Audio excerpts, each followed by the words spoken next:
সম্মানিত সভাপতি, প্রধান অতিথি, বিশেষ অতিথিবৃন্দ, আমার সাথে মঞ্চে উপবিষ্ট আমন্ত্রিত ওলামায়ে কেরাম, বিজ্ঞ পরিচালক, আমার সামনে উপস্থিত মুসলিম দিনী ভাই, প্রাণপ্রিয় ছাত্র যুবক ভাইরা, পর্দার আড়ালের মা এবং বোনেরা, আমরা প্রথমেই সে মহান আল্লাহ সুবহানাহু ওয়া তাআলার শুকরিয়া আদায় করছি, যার অশেষ মেহেরবানিতে, বিশেষ দয়ায় যিনি আমাদেরকে সুস্থ রেখেছেন, এখানে আসার, বসার তৌফিক দিয়েছেন, কোরআন এবং সহিহ হাদিস থেকে আলোচনা করার এবং আলোচনা শ্রবণ করার তৌফিক দিয়েছেন। সেই মহান মনিবের দরবারে আমরা লাখো কোটি শুকরিয়া আদায় করছি। আমরা সকলেই বলছি আলহামদুলিল্লাহ। লাখো কোটি দরুদ ও সালাম বর্ষিত হোক মানবতার মুক্তির দূত সাইয়্যিদুল মুরসালিন, নবিকুল শিরোমণি, নবী সম্রাট, রাহমাতাল লিল আলামিন জনাবে মুহাম্মদ রাসূলুল্লাহ সাল্লাল্লাহু আলাইহি ওয়াসাল্লামের প্রতি। আমরা আজকের ইসলামী সম্মেলনে যে বিষয়টি নিয়ে আলোচনা করব তা হচ্ছে কবর, মৃত্যু, মৃত্যুকে স্মরণ।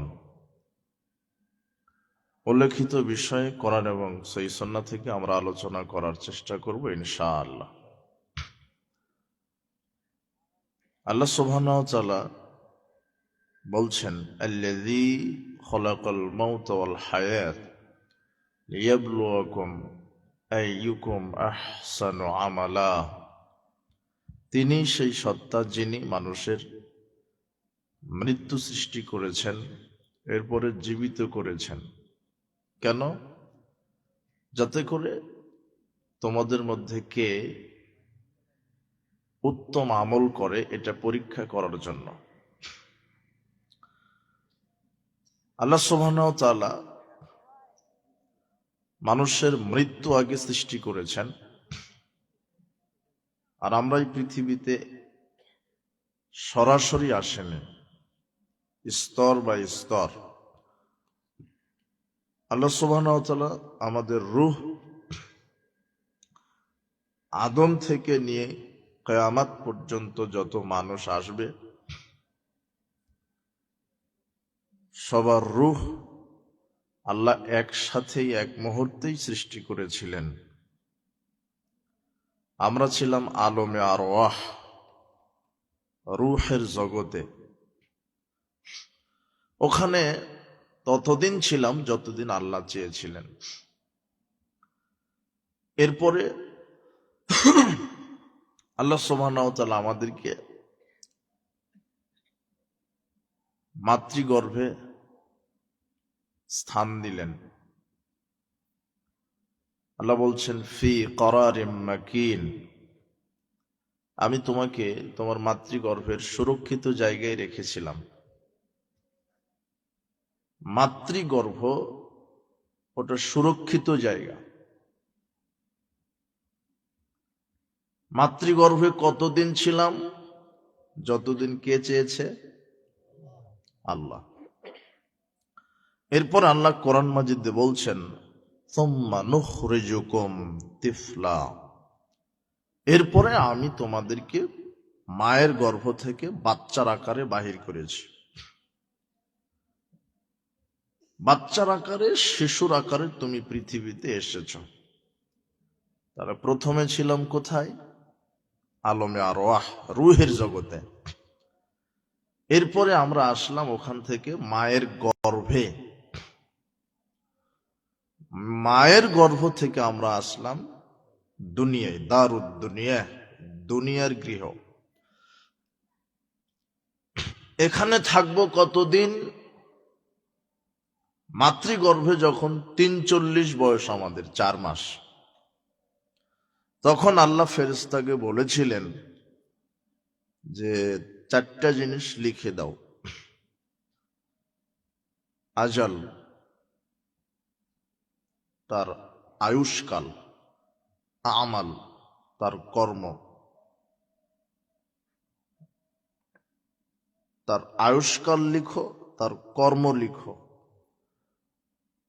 রিজক, তার রিজিক লেখো। চতুর্থ, সে হতভাগ্য না ভাগ্যবান, এটা লেখো। কয়টা জিনিস লেখা হয়েছিল? 4টা।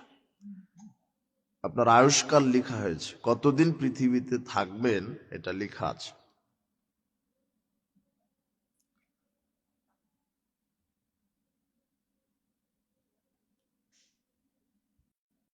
নবী করিম সাল্লাল্লাহু আলাইহি সাল্লাম বলছেন, কাতাবাল্লাহু মাকাদিরাল খালাইক ক্বাবলা ইয়াখলুকাল সামাওয়াতি ওয়াল আরদ বি50 আলফা সানা।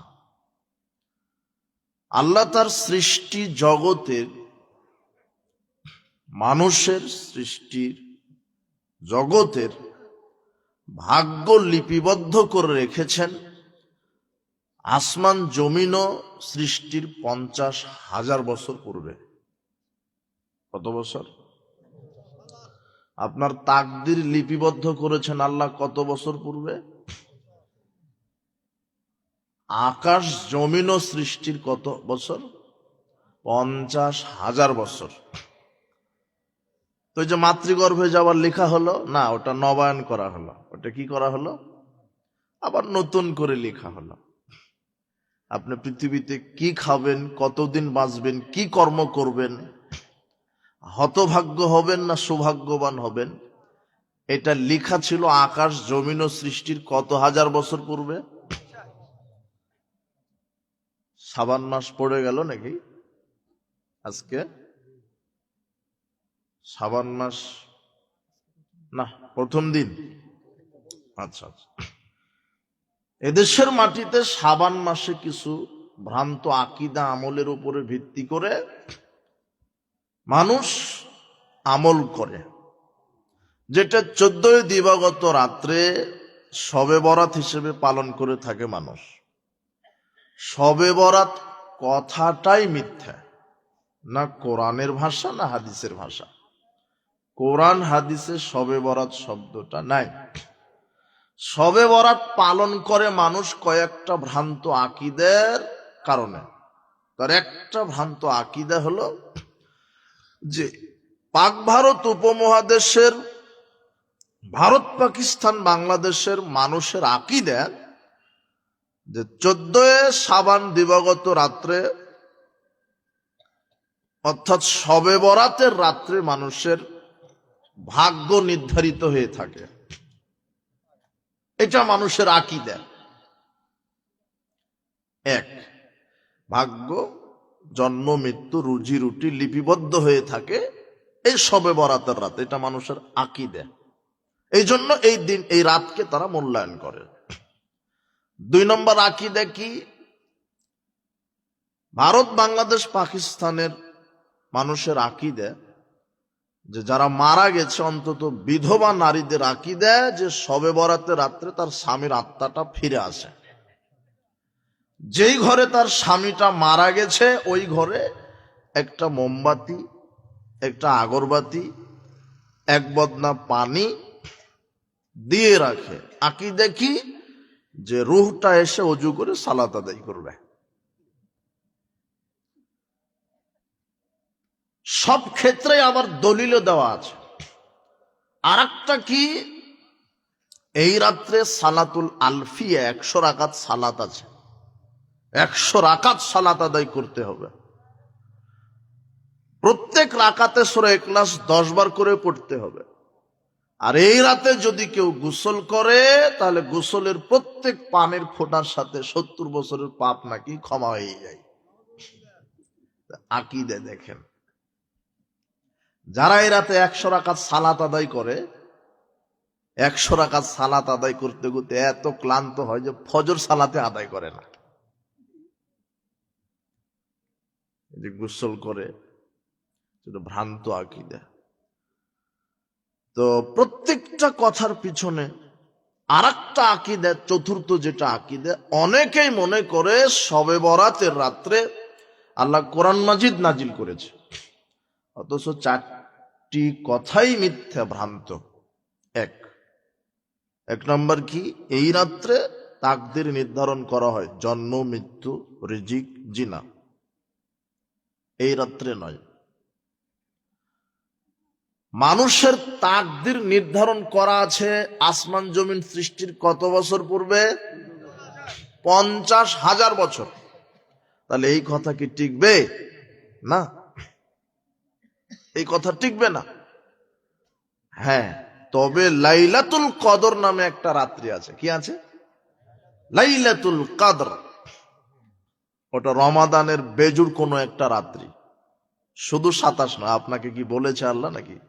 মোহাম্মদ সাল্লাল্লাহু আলাইহি সাল্লামের নিজের জানা নাই 27 রাত কোনটা। কার জানা নাই?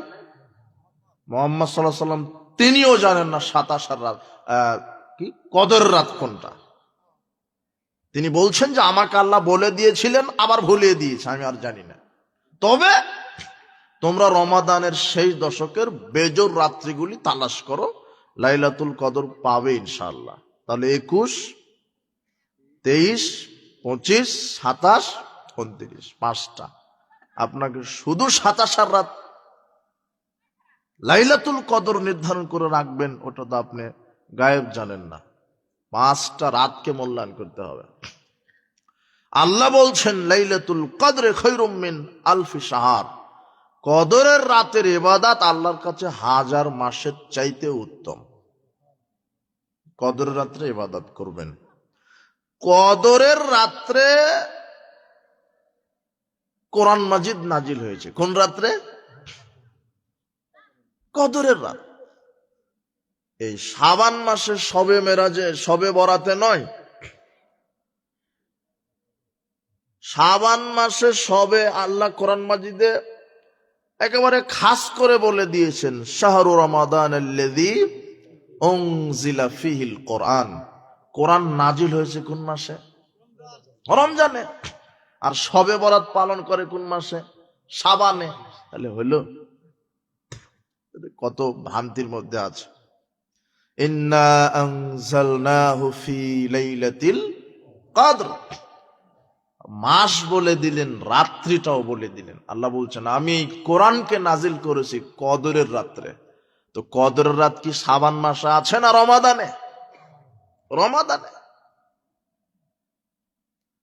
তাহলে যারা বলছে যে শবে বরাতে কোরআন নাজিল হয়েছে, তারা মিথ্যা কথা বলছে, তাদের বিশ্বাস মিথ্যা। যারা বলছে যে শবে বরাতে রুজি রুটি, হায়াত মউত, তাকদীর নির্ধারিত হয়, এই কথা কি? মিথ্যা। তবে আকাশ জমিন সৃষ্টির 50,000 বছর পূর্বে মানুষের তাকদীর লেখা হয়েছে, ওটা প্রথমে। দ্বিতীয়ত নবায়ন করা হয়েছে মাতৃগর্ভে, যখন আপনার বয়স কয় মাস? 4 মাস। আর প্রত্যেক বছর কদরের রাত্রে নবায়ন করা হয়।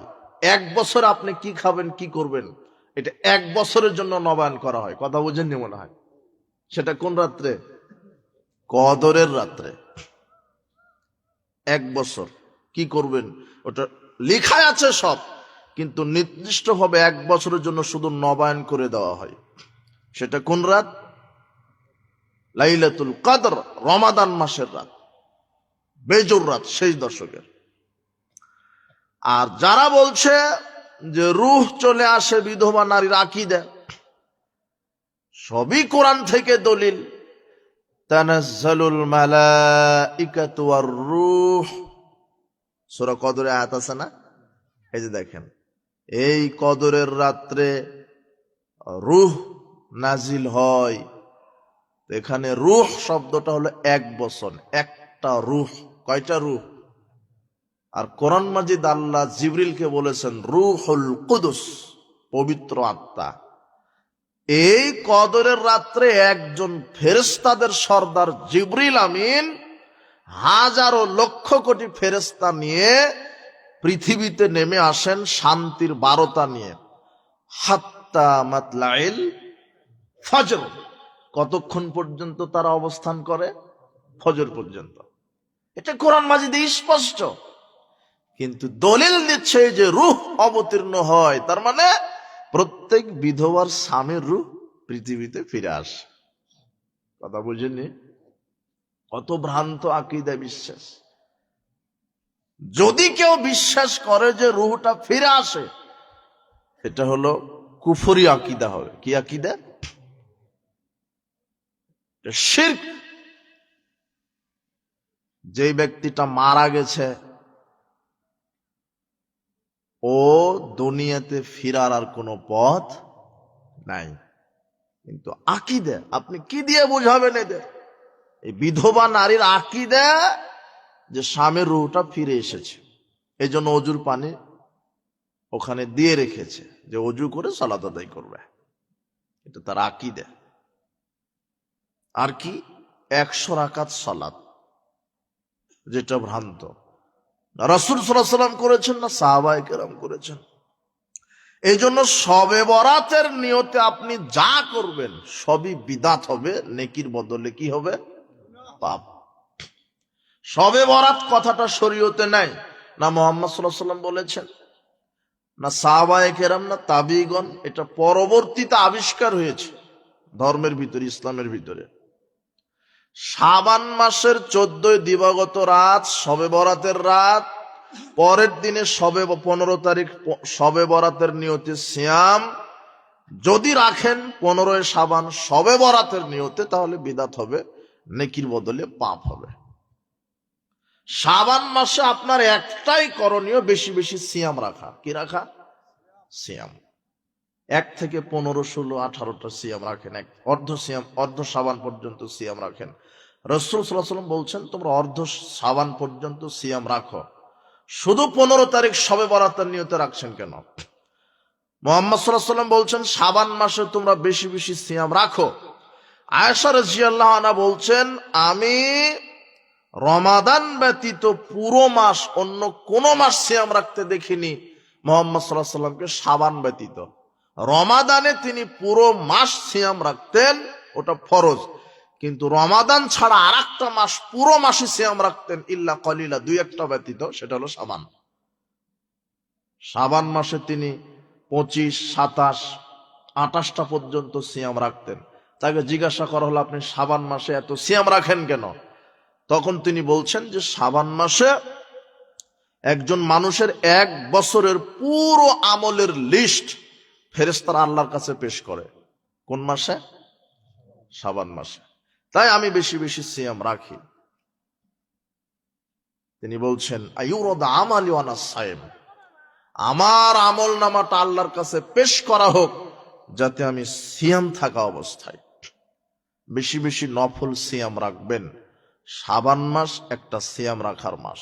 হ্যাঁ, তবে কেউ যদি প্রত্যেক আরবি মাসের 13, 14, 15 তারিখ সিয়াম রাখেন, আইয়ামে বীজের সিয়াম বলা হয় সেটা, কারো যদি অভ্যস্ত থাকে প্রত্যেক আরবি মাসের 13, 14, 15, আল্লাহর নবী বলছেন যে ব্যক্তি প্রত্যেক আরবি মাসের 13, 14, 15 তারিখ সিয়াম রাখবে সে যেন 365 দিনই সিয়াম রাখলো। এটা একটা বিশাল পাওয়া। এই নিয়তে আপনি শাবান মাসের 13, 14, 15 রাখতে পারেন, কিন্তু শুধু 15 তারিখ শাবান মাসের শবে বরাতের নিয়তে সিয়াম রাখলে নেকির বদলে কি? পাপ। আপনাকে শরীয়ত সঠিকটা বুঝে মানতে হবে। এরপরে সাপ্তাহিক সিয়াম আছে সোমবার, বৃহস্পতিবার। আয়েশা রাদিয়াল্লাহু আনহা বলছেন কানা রাসূলুল্লাহ সাল্লাল্লাহু আলাইহি ওয়াসাল্লাম ইয়াসুমু ইয়াওমাল ইসনাইন ওয়াল খামিস, রাসূল সাল্লাল্লাহু আলাইহি ওয়াসাল্লাম প্রত্যেক সপ্তাহে সোমবার, বৃহস্পতিবার সিয়াম রাখতেন। প্রত্যেক সপ্তাহে সোমবার, বৃহস্পতিবার সিয়াম রাখতেন। আর 1 সপ্তাহের আমল পেশ করা হয় সপ্তাহে 2টা দিন। আপনার 1 সপ্তাহে যত আমল করেছেন সপ্তাহে 2টা দিন আল্লাহর কাছে পেশ করা হয়, একটা হলো সোমবার আর একটা বৃহস্পতিবার। আর পুরো 1 বছরের আমলের লিস্ট পেশ করেন ফেরেশতারা কোন মাসে? শাবান মাস। এই যে এই শাবান মাস পড়েছে, এরপরে কি মাস? রমাদান। আল্লাহ তুমি আমাদেরকে রমাদান পর্যন্ত পৌঁছানোর এবং ঈমান নিয়ে নেকির আশাতে রমাদানকে মূল্যায়ন করার তৌফিক দান করো, আমিন। তো শাবান মাসে বেশি বেশি সিয়াম, একটা ইবাদত, বেশি বেশি সিয়াম। আর এমনিতেই 12 মাস সিয়াম রাখবেন, বেশি বেশি নফল সিয়াম, সপ্তাহে 2 দিন আইয়ামে বীজের সিয়াম, আপনার আশুরার সিয়াম 9-10, আশুরার সিয়াম, আরাফার সিয়াম। আল্লাহ নবী বলছেন সিয়াম ইয়াম আরাফা আহতাসিবু আলাল্লাহি আইয়ুকাফফারা সানাতাল্লাতী ক্বাবলাহু ওয়াস সানাতাল্লাতী বাদাহু। কেউ যদি আরাফার সিয়াম একটা রাখে, 9 জিলহজ, কত জিলহজ? 9 জিলহজ আরাফার সিয়াম যদি রাখে, তাহলে বিগত আর সামনের 2 বছরের পাপ আল্লাহ ক্ষমা করে দিবেন। আর আশুরের 2টা সিয়াম রাখলে বিগত 1 বছরের পাপ ক্ষমা হয়। তাহলে সিয়াম একটা ফজিলতপূর্ণ ইবাদত। এরপরও বেশি বেশি সিয়াম রাখবেন। আল্লাহ নবী বলছেন মান খতেমা লাহু বিসিয়াম, যে ব্যক্তি সিয়াম থাকা অবস্থাতে মারা গেছে, দাখালাল জান্নাহ, আল্লাহ তাকে জান্নাতে প্রবেশ করাবেন। সিয়াম থাকা অবস্থায় যে মারা যাবে, আল্লাহর নবী বলছেন যে সিয়াম থাকা অবস্থাতে যে মারা যাবে, আল্লাহ তাকে কোথায় দিবে? জান্নাত। তাহলে বেশি বেশি নফল সিয়াম। আর রমাদানের ফরজ সিয়াম তো আদায় করতেই হবে, রমাদানের ফরজ সিয়াম আদায় করতেই হবে। যারা রমাদানের ফরজ সিয়াম আদায় করে না, তাদের কবরের শাস্তি আছে। আর আজকে আমার বিষয়টাই হলো মৃত্যু আর কবর, মনে নাই মনে হয়? আমি কিন্তু বিরক্ত হচ্ছেন, আমি তো বক্তৃতা দিতে জানি না, ওয়াজ করতে জানি না, ধৈর্য ধরে কথা শুনতে হবে। আমি বক্তা নই যে আপনাকে ওয়াজ করে শোনাবো, মুফাসসিরও নয়। তাফসিরুল কোরআন মাহফিল লিখেছেন, বাংলাদেশে কোনো মুফাসসির নাই। তাফসির হতে গেলে 16টা বিদ্যা লাগে। কয়টা? 16টা বিদ্যা লাগে। বাংলাদেশে আছে হলো 6টা, নাই কয়টা? 10টা। এই 10টা না জেনে আর আন্তর্জাতিক ক্ষতি সম্পন্ন মুফাসসির এমনিতেই চলে। একেবারে বক্তব্য দিতে বসেই প্রথমে একটা তেলাওয়াত করবে সুন্দর সুললিত কণ্ঠে একটা আয়াত, এরপরে একটা হাদিস। কিন্তু আয়াতের এবারতো নাই, হাদিসের এবারতো নাই। কি যে বললো, সারা রাত তাফসীর করলো, 2 ঘন্টা 3 ঘন্টা ওয়াজ করার পরেও বলছে যে আরো বাকি আছে, আরো বাকি আছে। মানুষও শোনার পরে বলছে যে কি বললো, কি শুনলেন? তো কি বললো? এলো তাফসীর মাহফিল, কি বললো?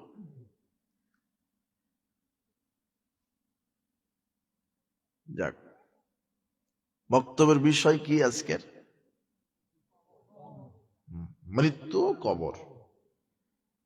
তো কবরের শাস্তি হবে যারা সিয়াম রাখে না, ফরজ সিয়াম। আল্লাহর নবী বলছেন যে আমি একদা ঘুমিয়েছিলাম,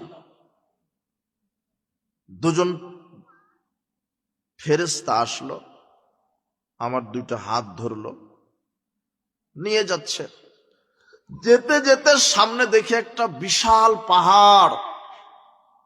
আমাকে বললেন আপনি উঠেন। আমি বললাম আমি তো এত বিশাল পাহাড়ে উঠতে পারবো না।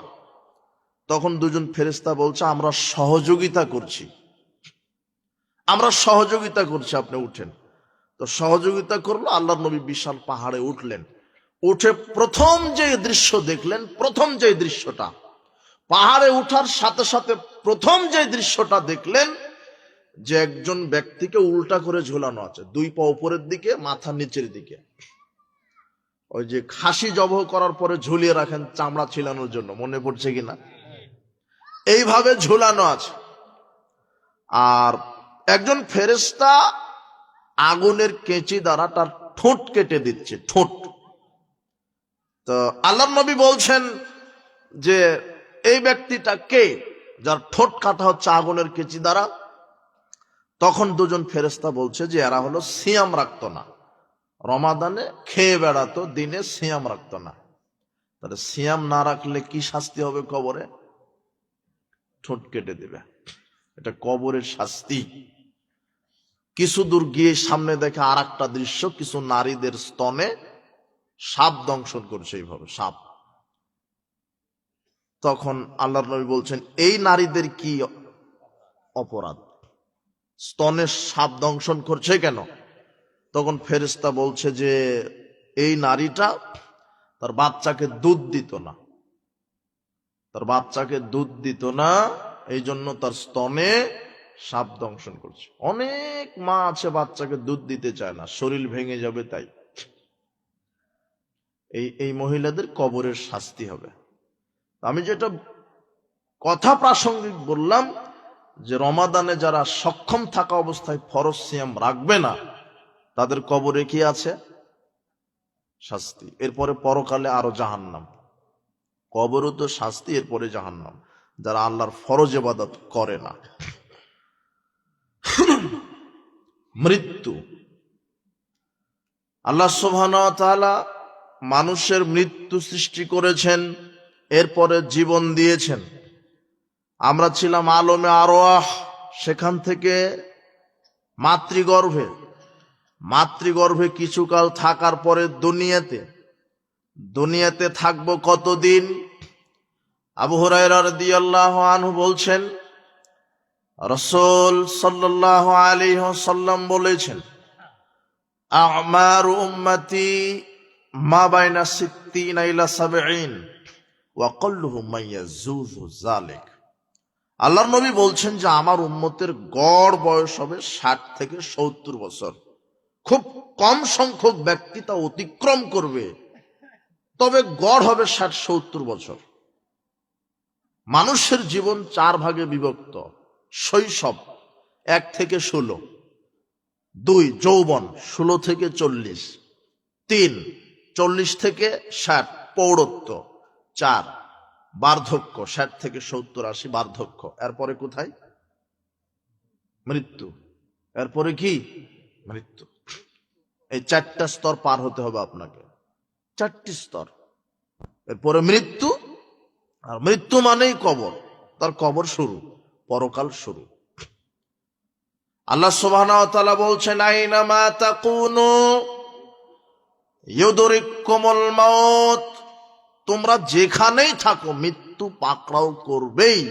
ওয়ালাউ কুনতুম ফি বুরুজিম মুশাইয়্যিদা, যদিও তোমরা সুদৃঢ় দুর্গে অবস্থান করো না কেন, যেখানেই থাকো মৃত্যু অবিসম্ভাবী, মৃত্যু আসবেই।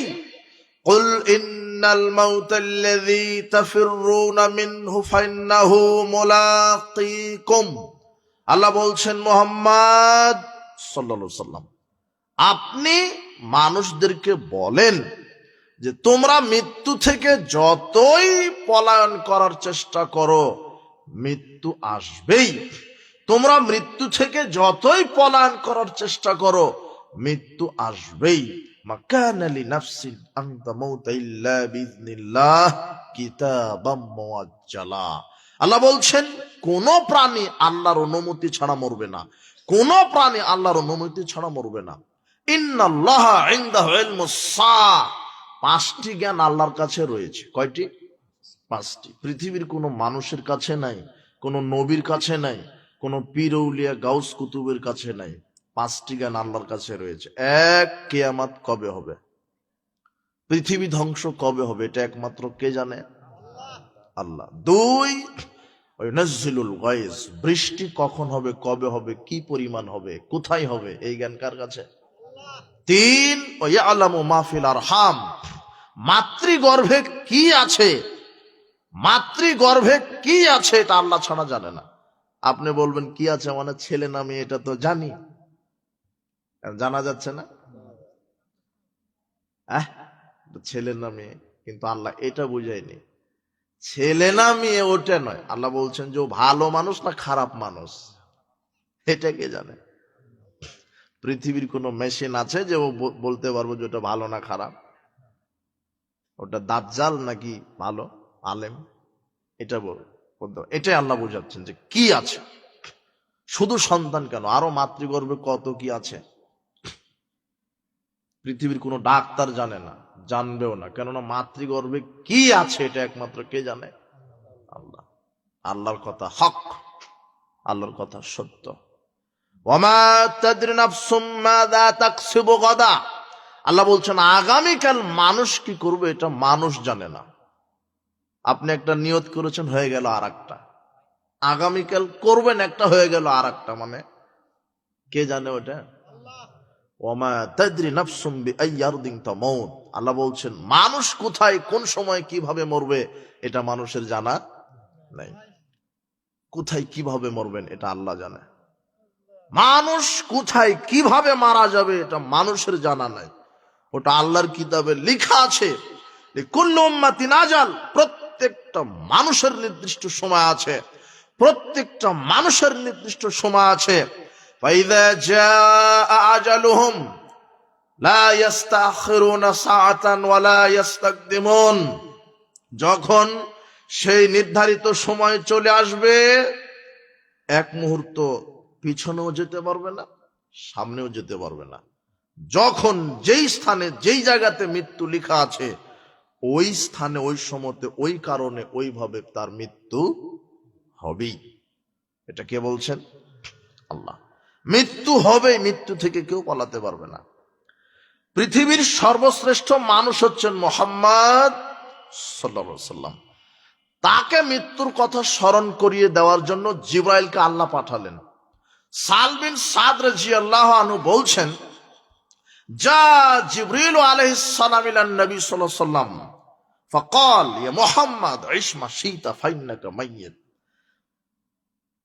জিবরাইল আলাইহিস সালাম আল্লাহর নবীর কাছে এসে বলছেন, ইয়া মুহাম্মদ সাল্লাল্লাহু আলাইহি ওয়াসাল্লাম, আপনি পৃথিবীতে বেঁচে থাকেন, যত দিন খুশি বেঁচে থাকেন, কিন্তু আপনি একদিন মারা যাবেন। আপনি কি হয়ে যাবেন? মারা যাবেন। আল্লাহ শ্রেষ্ঠ মানুষটাকে, শ্রেষ্ঠ নবী রাসূল, এই ব্যক্তিকে মৃত্যুর কথা স্মরণ করিয়ে দিচ্ছেন কার মাধ্যমে? জিবরাইলের মাধ্যমে। আল্লাহ বলছেন, জিবরাইল যাও আমার নবীকে বলে আসো যে আপনি জীবন যাপন করতে থাকেন, তবে একদিন কি হয়ে যাবেন? মানুষ চিরস্থায়ী নয়, পৃথিবীর কেউ চিরস্থায়ী নয়, যা সৃষ্টি হয়েছে তা ধ্বংস হবেই, একমাত্র কে ছাড়া? আল্লাহ ছাড়া। এরপরে জিবরাইল বলছেন, ওয়া আমাল মাশিতা ফাইন্নাকা মাজজিউন বিহি, আপনি যা খুশি আমল করেন, কর্ম করেন, ইচ্ছা স্বাধীন আপনার। আল্লাহ আপনাকে ইচ্ছা স্বাধীন শক্তি দিয়েছে, ভালো করলেও করতে পারেন, খারাপ করলেও করতে পারেন, নেকির কাজ করলেও করতে পারেন, পাপের কাজ করলেও করতে পারেন। আল্লাহ আপনাকে ইচ্ছা শক্তি দিয়েছে, স্বাধীনতা দিয়েছে। তবে মনে রাখেন, আল্লাহ আপনাকে যে আমলই করেন সেই আমলের জন্য আল্লাহর কাছে জবাব দিতে হবে। কি দিতে হবে? জবাব। যে আমলই করেন আল্লাহর কাছে জবাব দিতে হবে। এরপরে জিবরিল বলছেন, ওয়া আহবিব মান আহবাবতা, আপনি কি করেন? যত দল পার্টি করেন দুনিয়াতে, আপনি কি করেন?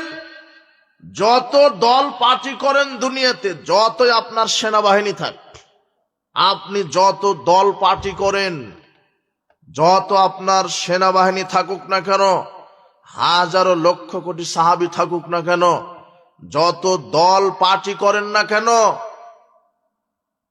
একাই কবরে চলে যেতে হবে। কবরে কাকে নিয়ে যাবেন? কবরে কাউকে নিয়ে যাবেন না একাই? একাই। জিবরাইল মুহাম্মদ সাল্লাল্লাহু আলাইহি ওয়াসাল্লামকে এই কথাগুলি বলছেন। এরপরে বলছেন, শরাফুল মুমিন কিয়ামুল লাইল, মুমিনের মর্যাদা বৃদ্ধি হয় রাত্রের সালাতে। কোন সালাতে? রাত্রের সালাতে।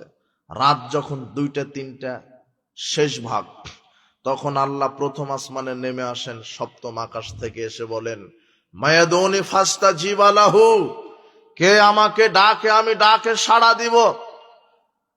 মায়ুস আলুনি ফাউতিয়াহু, কে আমার কাছে কিছু চায় আমি তাকে তা দিয়ে দিব। ওয়ামায়াস্তাগফিরুনি ফাগফির লাহু, কে আমার কাছে ক্ষমা চায় আমি তাকে ক্ষমা করে দিব, তার মর্যাদা বৃদ্ধি করব, তার পাপ ক্ষমা করব। মুমিন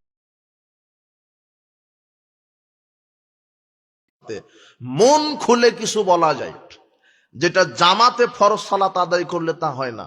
সেজদায় গেছেন, 2টা দোয়া বেশি করবেন, এমন সময়তে ইমাম সাহেব কি হয়ে গেছে? উঠে গেছে। বুঝেননি মনে হয় কথা? আপনারা থাকারও সুযোগ নাই, হলো না। দুটা মন খুলে দোয়া করবেন আর হলো না। কিন্তু রাত 2টায় 3টায় দরজা জানালা লেগে দিয়ে অন্ধকার রুমে সেজদায় চলে গেছেন, থাকেন না 5 মিনিট সেজদাতে, সুবহান রাব্বিয়াল আলা বলতেই থাকেন, সুবহান রাব্বিয়াল আলা, সুবহান রাব্বিয়াল আলা বলতেই থাকেন না। আস্তাগফিরুল্লাহিল্লাযী লা ইলাহা ইল্লা হুয়াল হাইয়ুল কাইয়্যুম ওয়া আতুবু ইলাইহি। সেজদাতে হাদিস থেকে যত দোয়া জানেন, শুধু সুবহান রাব্বিয়াল আলা বলেন কেন, যত দোয়া আছে সব সেজদাতে বলতে পারবেন। কথা বুঝেননি মনে হয়? নফল, সুন্নাত, তারাবি, তাহাজ্জুদ, এই সালাতগুলিতে সেজদাতে বাংলাতেও দোয়া করতে পারবেন। বাংলাতেই বলেন, আল্লাহ আমাকে ক্ষমা করো, আমার বাপকে ক্ষমা করো, আমার মা মারা গেছে ক্ষমা করো। কথা বুঝেননি? 5 মিনিট থাকেন না সেজদাতে।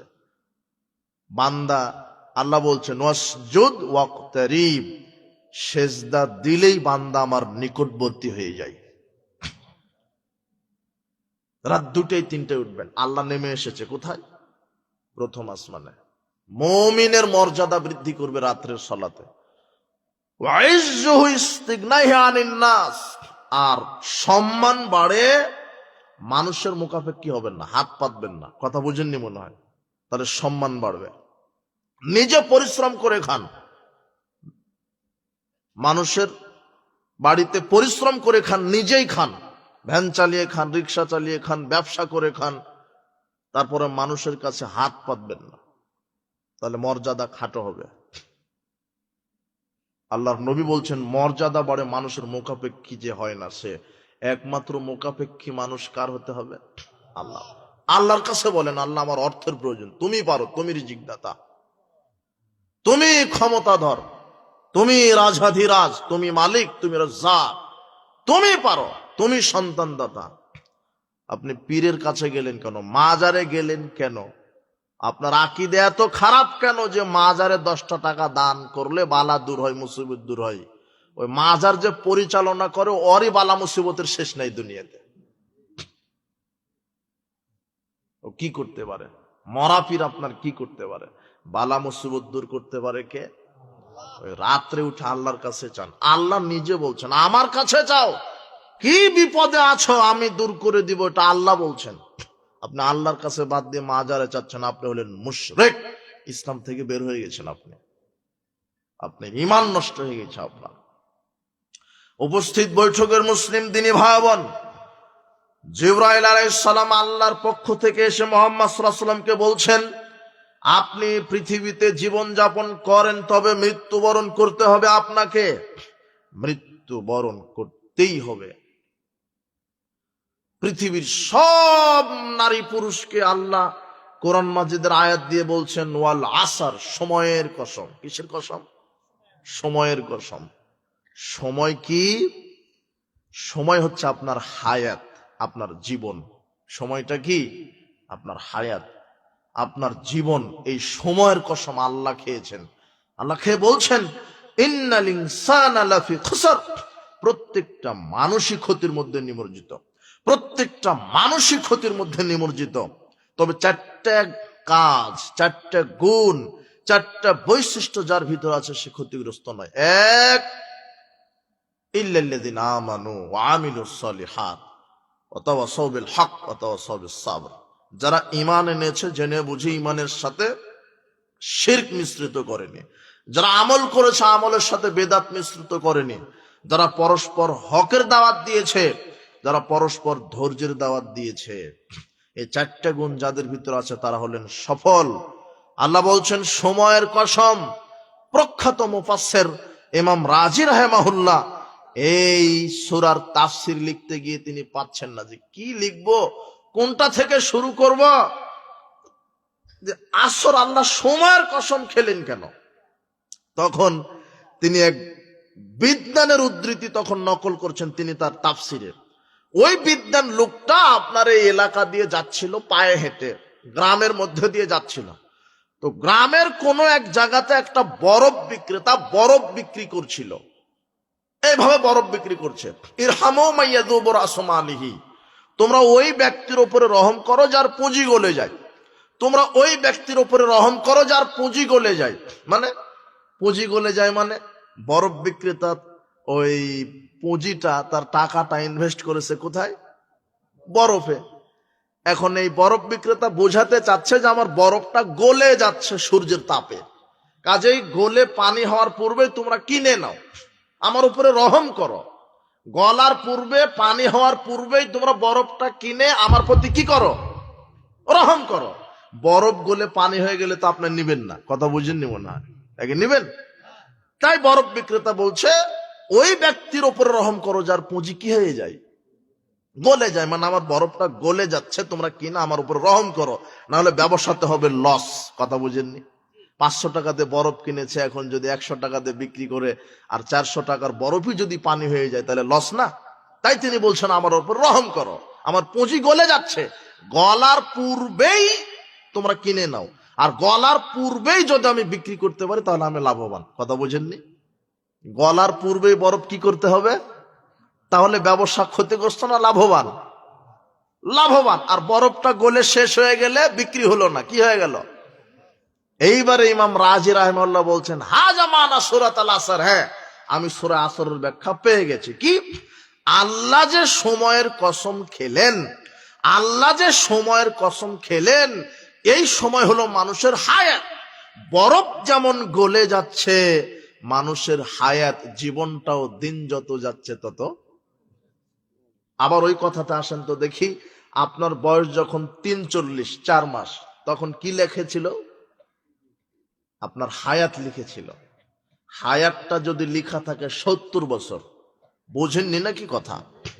যখন মাতৃগর্ভে আপনার বয়স 40 দিন 4 মাস, 4 মাস যখন বয়স আপনার মায়ের গর্ভে, তখন আল্লাহ ফেরেশতাকে বলেছিলেন তার বয়সটা লিখে দাও। ওখানে যত বছর লেখা আছে আপনার পৃথিবীতে থাকার সময় তত বছর। ওখানে যদি লেখা থাকে 70 বছর, তো যেই দিন পৃথিবীতে আপনি প্রসব হয়ে পৃথিবীতে এসেছেন, 70 বছর থেকে ঘড়ির একটা সেকেন্ড চলে গেল, মানে 70 বছর থেকে 1 সেকেন্ড গলে গেল। বুঝেননি মনে হয় কথা। মানুষ বলে যে বয়স বাড়ে, বয়স তো বাড়ে না, বয়স কমে। 1 সেকেন্ড গেল মানে 70 থেকে কত সেকেন্ড গলে গেল? এভাবে 1 মিনিট, 1 ঘন্টা, 12 ঘন্টা, 24 ঘন্টা, 1 দিন, 7 দিন, 1 মাস, 1 বছর, দিন যত যায় 70 বছর থেকে হায়াত তত কি হয়ে যায়? গলে যায়। এটাই আল্লাহ বলছেন সময়ের কসম। তাই এই হায়াত গলার পূর্বেই 4টা কাজ করতে হবে: ঈমান, আমল, সৎ কাজের আদেশ, মন্দ কাজের নিষেধ, আর ধৈর্য ধারণ করতে হবে। সমাজে আপনি হকের দাওয়াত দিবেন, মানুষ আপনার উপরে ক্ষেপে যাবে, তখন আল্লাহ বলছেন ধৈর্য ধরো। সমাজে আপনি ভালো কাজের আদেশ করবেন, মন্দ কাজের নিষেধ করবেন, সমাজ ক্ষেপে যাবে, মানুষ বাধা দিবে, নির্যাতন, নিষ্পেষণ, নিপীড়ন চলে আসবে, পরিবার বাধা দিবে, সমাজ বাধা দিবে, রাষ্ট্রশক্তি বাধা দিবে।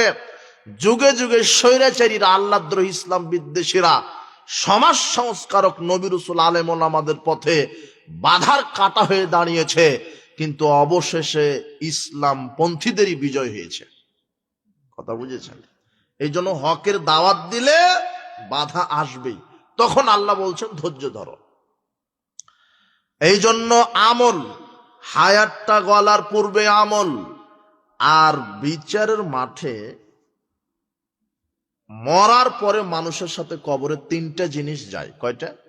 3টা। আনাস রাদিয়াল্লাহু আনহু বলছেন ইয়াতবাউল মাইয়িতা আলাসা, মানুষ যখন মারা যায় তখন মৃত মানুষের সাথে কবরে 3টা জিনিস যায়। ইয়াতবাউহু আহলুহু মালুহু ওয়া আমালুহু, মৃত মানুষের সাথে কবরে যায় 3টা জিনিস। এক, তার সম্পদ, মানে খাটিয়া। খাটিয়া বুঝেন তো? খাটিয়া যার উপর করে বহন করে মৃতকে নিয়ে যাওয়া হচ্ছে, ওটা তার সম্পদ, খাটিয়া। 2, তার সমাজের লোক, পরিবারের লোক, আহলাহু, তার পরিবারের লোক, সমাজের লোক। 3, আমালুহু, তার কর্ম, তার আমল। কয়টা জিনিস গেল কবরে? কয়টা গেল? ফায়ারজিউসনানে, আল্লাহর নবী বলছেন 2টা ফিরে আসে। যায় 3টা, ফিরে আসে কয়টা? 2টা। ওই যে খাটিয়ে কবরে রেখে দেন নাকি খাটিয়ে? হ্যাঁ। আর সমাজের লোক যা আপনারা গেলেন, আপনারা কি থেকে যান না চলে আসেন? মাটি দিতে দেরি, তাই না? মাটি দিতে দেরি, চলে আসে। ওয়াবকা আমালুহু, কবরে তার সাথে থেকে যায় তার আমল। কি আমল? কোন আমল? এই যে 60-70 বছর যা করেছিলেন, সেটা ভালো হতে পারে, খারাপও হতে পারে। ভালো যা করেছেন, খারাপ যা করেছেন, ওই আমলটা কবরে আপনার সাথে থেকে যায়, কবরে আপনার সাথে থেকে যায়। বারা ইবনে আযিব রাদিয়াল্লাহু আনহু বলছেন যে খারাজনা মান নবী সাল্লাল্লাহু আলাইহি ওয়াসাল্লাম ফি জানাজাতিন রাজুলিন মিনাল আনসার, আমরা রাসূল সাল্লাল্লাহু আলাইহি ওয়াসাল্লামের সাথে আনসার গোত্রের এক ব্যক্তি মারা গেলে তার জানাজায় যাই। ফান্তাহাইনা ইলাল কুবুর, জানাজা শেষে আমরা কবরের পাশে গেলাম। ওয়ালাম ইউলহাক, তখনও কবর খনন করা হয়নি। ফাজালাসা রাসূলুল্লাহ সাল্লাল্লাহু আলাইহি ওয়াসাল্লাম, রাসূল সাল্লাল্লাহু আলাইহি ওয়াসাল্লাম তখন কবরের পাশে বসে থাকলেন। কবর খনন করা হয়নি এখনো, জানাজা শেষ, বসে আছেন।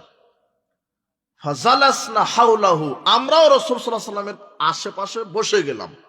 কান্না রুসিনাত তায়র, এমন ভাবে আমরা বসে আছি মনে হচ্ছে যেন আমার মাথার উপরে, আমাদের মাথার উপরে পাখি বসে আছে, মানে কোনো নড়চড় নেই। ভাম গম্ভীর্য ভাবে পরকালের কবরের চিন্তা নিয়ে আমরা বসে আছি। পাখি যদি বসে তাহলে পাখি মনে করবে যে পাথরের উপরে বসে আছে। কিসের উপরে? পাথর। অথচ মানুষ। তাহলে সাহাবারা কত বিনয়ের সাথে চিন্তা গাম্ভীর্যতা নিয়ে বসে আছে।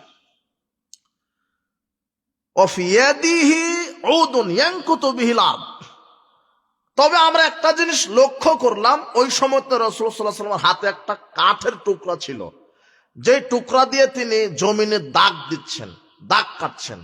দাগ দিতে দিতে ফারা ফারাসাহু, মাথাটা উঠালেন, মাথা উঠিয়ে বললেন ইস্তাঈযু বিল্লাহি মিন আযাবিল কবর সালাসান আও মাররাতাইন আও সালাসা।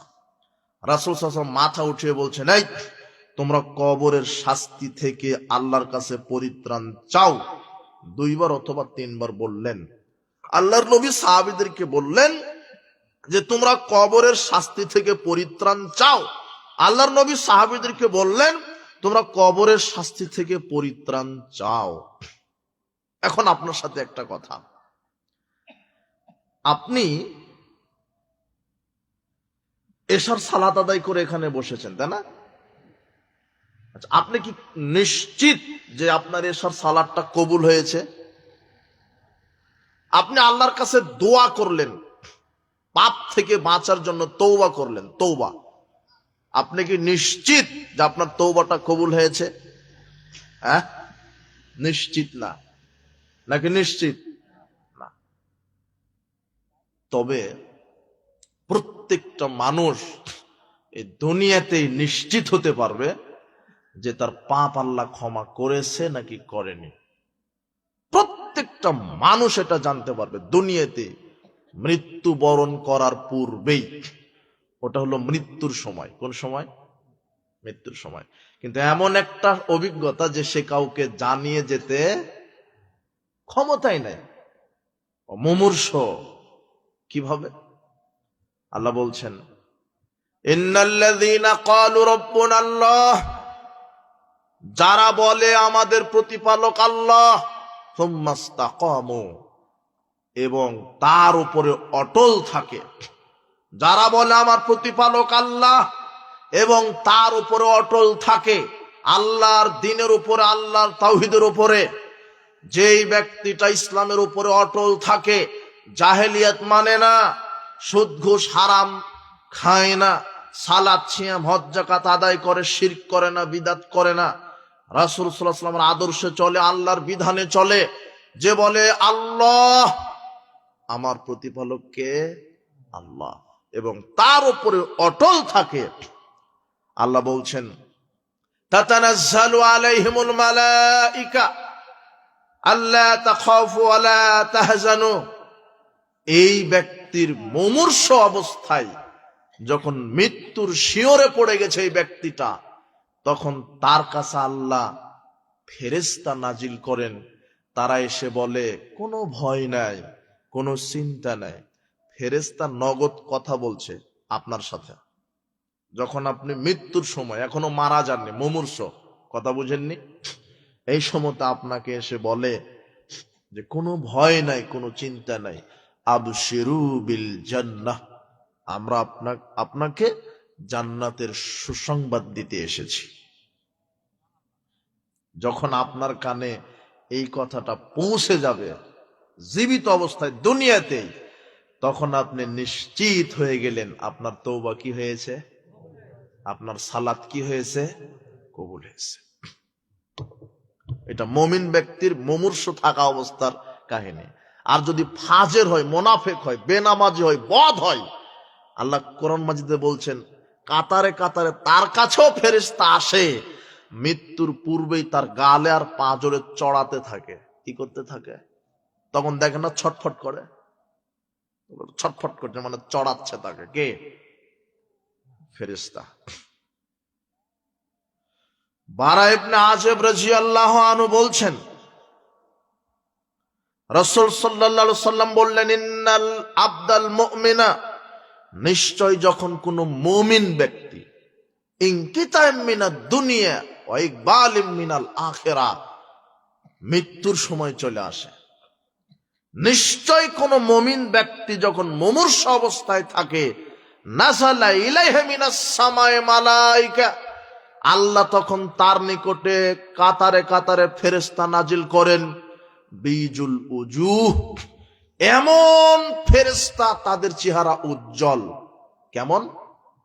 কাআন্না উজুহাহুমুশ শামস, মনে হয় যেন সূর্যের মতো ঝলমলে, সূর্যের মতো উজ্জ্বল। একদল ফেরেশতা মুমিন ব্যক্তির মৃত্যুর শিওরে এসে যায়। মাহুম কাফানুম মিন কাফানিল আকফানিল জান্নাহ ও হানুতুম মিন হানুতিল জান্নাহ। আল্লাহ নবী বলছেন ওই ফেরেশতাদের কাছে থাকে জান্নাতের কাফন। কিসের? জান্নাতের। এবং জান্নাত থেকে নিয়ে আসা সুগন্ধি। কি সুগন্ধি? এই একদল ফেরেশতাদের কাছে থাকে। হাত্তা ইয়াজলিসু মাদ্দাল বাসার, এই একদল ফেরেশতা এই মুমূর্ষ ব্যক্তির চোখের দৃষ্টি যত দূর চলে গেছে সেই সীমানায় বসে থাকে এরা জান্নাতের কাফন আর জান্নাতের খুশবু নিয়ে। ইয়াজিউ মালাকুল মউত, একটু পরে মালাকুল মউত চলে আসে। হাত্তা ইয়াজলিস ইনদা রাসিহি, এসে মুমিন ব্যক্তির মাথার কাছে বসে মালাকুল মউত। আত্মাটা কবজ করে কে? মালাকুল মউত। আজরাইল নয়, আজরাইল শব্দটা নেই। মানুষের আত্মাটা কবজ করে কে? কোন ফেরেশতা? মালাকুল মউত। ওটা ফেরেশতার নাম। এই মালাকুল মউত এই মুমূর্ষ মুমিন ব্যক্তির মাথার কাছে বসে, বসে বলে, উখরুজি আইয়াতুহান নাফসুত তাইয়্যিবা মিনাল্লাহি মাগফিরাতিম মিনাল্লাহি ওয়া রিদওয়ান।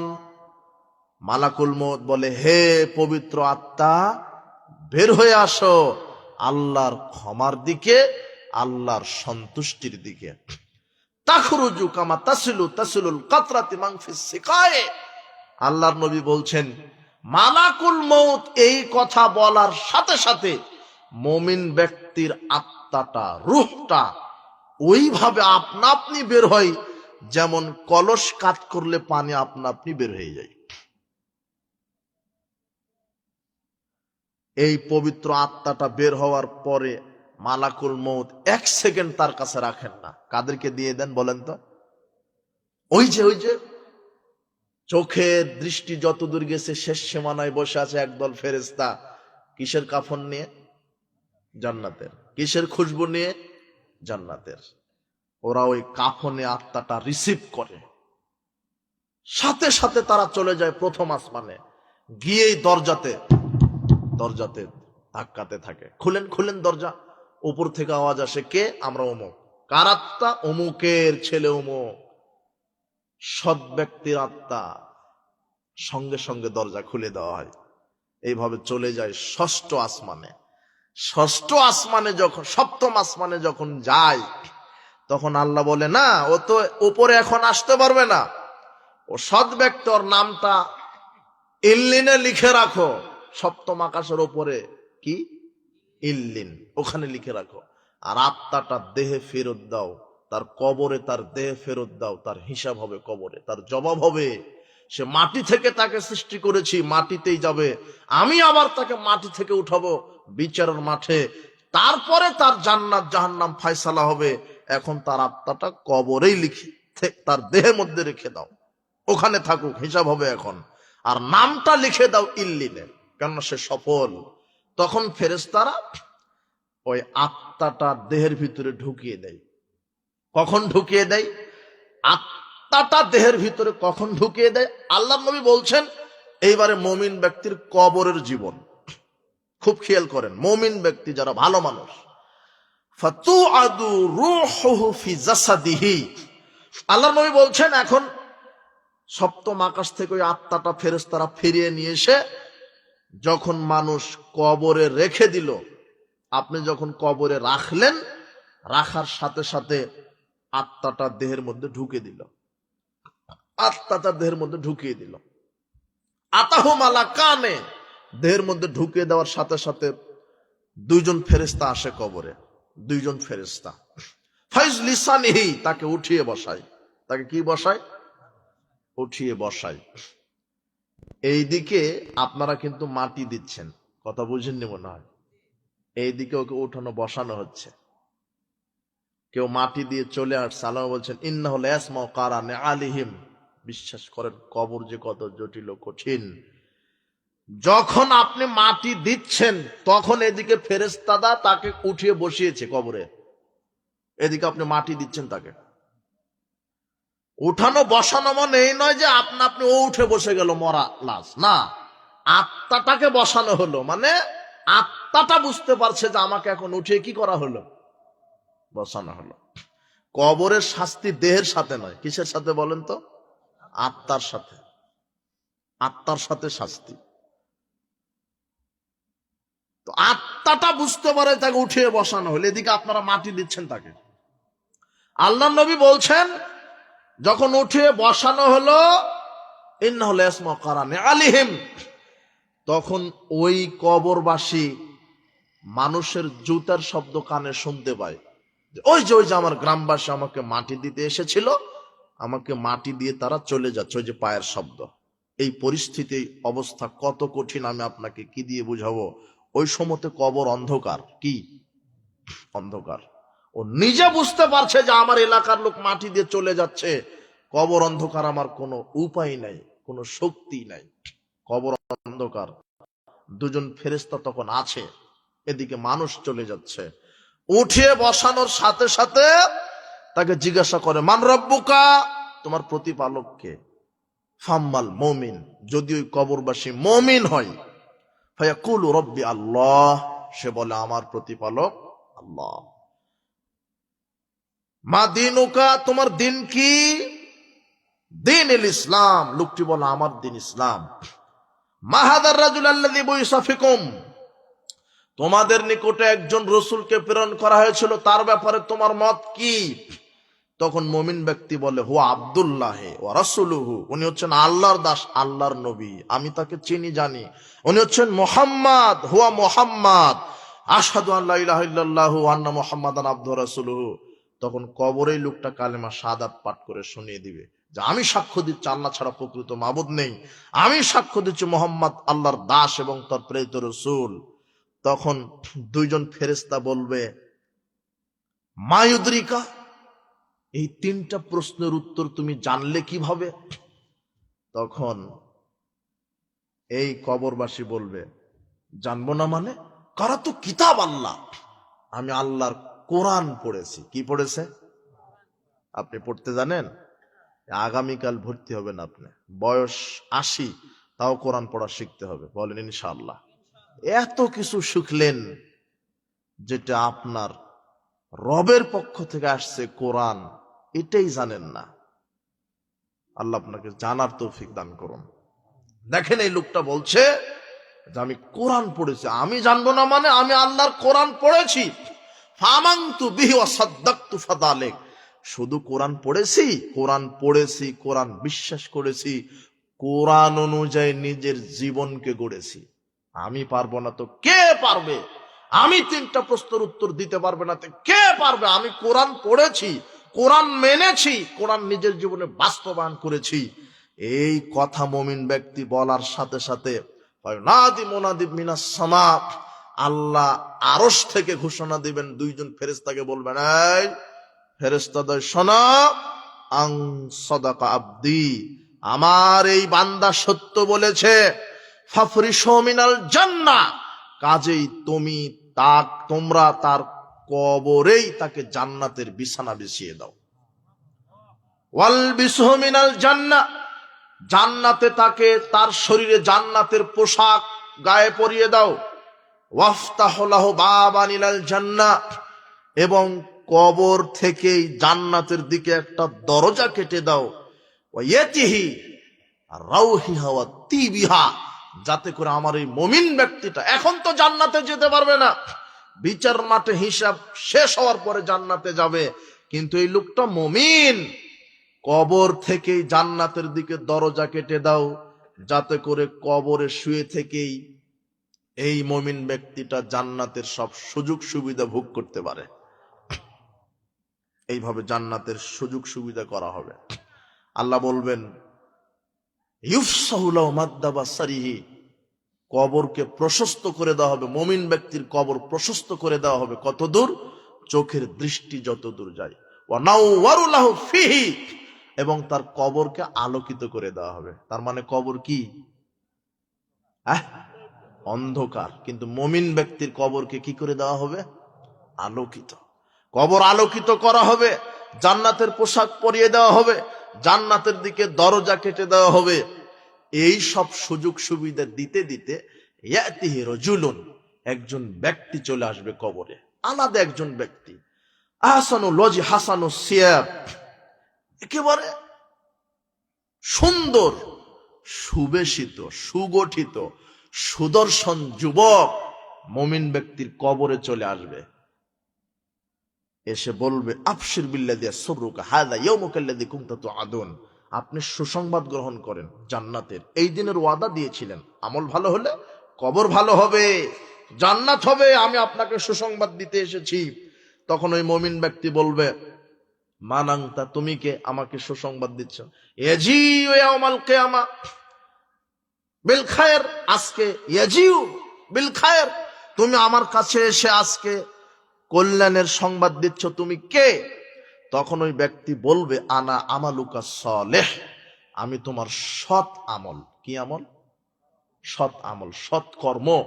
তুমি যে দুনিয়াতে 60, 70, 80 বছর বেঁচে থাকা অবস্থায় যত হজ, যাকাত, তাহাজ্জুদ, সালাত, সিয়াম, সত্য কথা, আমানতদারিতা, কোরআন মাজিদ তেলাওয়াত, দান, সাদাকা, যত ভালো ভালো আমল করেছো, তার সব আমল দিয়ে আল্লাহ আমাকে আলাদাভাবে তৈরি করেছেন, শুধু তোমাকে জান্নাতের সুসংবাদ দেওয়ার জন্য পাঠিয়েছে। এটা মুমিনের কবরের জীবন, মুমিন ব্যক্তির কবরের জীবন। এরপরে ফেরেশতারা বলবেন, নাওম, তুমি ঘুমিয়ে যাও, এখন তুমি ঘুমিয়ে যাও। তখন মুমিন ব্যক্তি বলবে, সূর্য ডুবা ডুবা হয়ে যাচ্ছে, আমি আসরের সালাত আদায় করব। মানে মুমিন ব্যক্তির গতি আলাদা, ও যে সালাত আদায় করে যে মারা গেছে, 5 ওয়াক্ত সালাত আদায় করেছে, যখনই তাকে কবর থেকে উঠে বসাবে তখনই দেখবে যে সূর্যটা ডুবে যাচ্ছে। তখনও বলবে, আরে তোমার প্রশ্ন আগে ছাড়ো, আমার আসরের সময় শেষ হয়ে যাচ্ছে, আমাকে সালাত আদায় করি। তখন ফেরেশতারা বলবে, যেখানে এসেছে এখানে আর কোনো আমল নাই, শুধু এখন হিসাব, আল্লাহ তোমাকে শুধু প্রতিদান দিবে, শুধু জান্নাত। মুমিন ব্যক্তির গতি আলাদা, মরার পরেও বলবে যে আমি সালাত আদায় করব, গতি আলাদা। যখন তাকে জান্নাতের সুসংবাদ কবরে দেওয়া হবে, আর যখন ফেরেশতা 2জন বলবেন, নাও তুমি এখন ঘুমাও, তোমার সব হিসাব নিকাশ শেষ, তুমি এখন ঘুমাও, তখন ওই মুমিন ব্যক্তির দুনিয়ার কথা স্মরণ হবে, দুনিয়ার কথা স্মরণ হবে, দুনিয়ার পরিবারে তার যে ছেলে মেয়ে বংশ যারা আছে তাদের কথা স্মরণ হবে, কবরে স্মরণ হবে। বলবে, কি আমি ঘুমাবো মানে?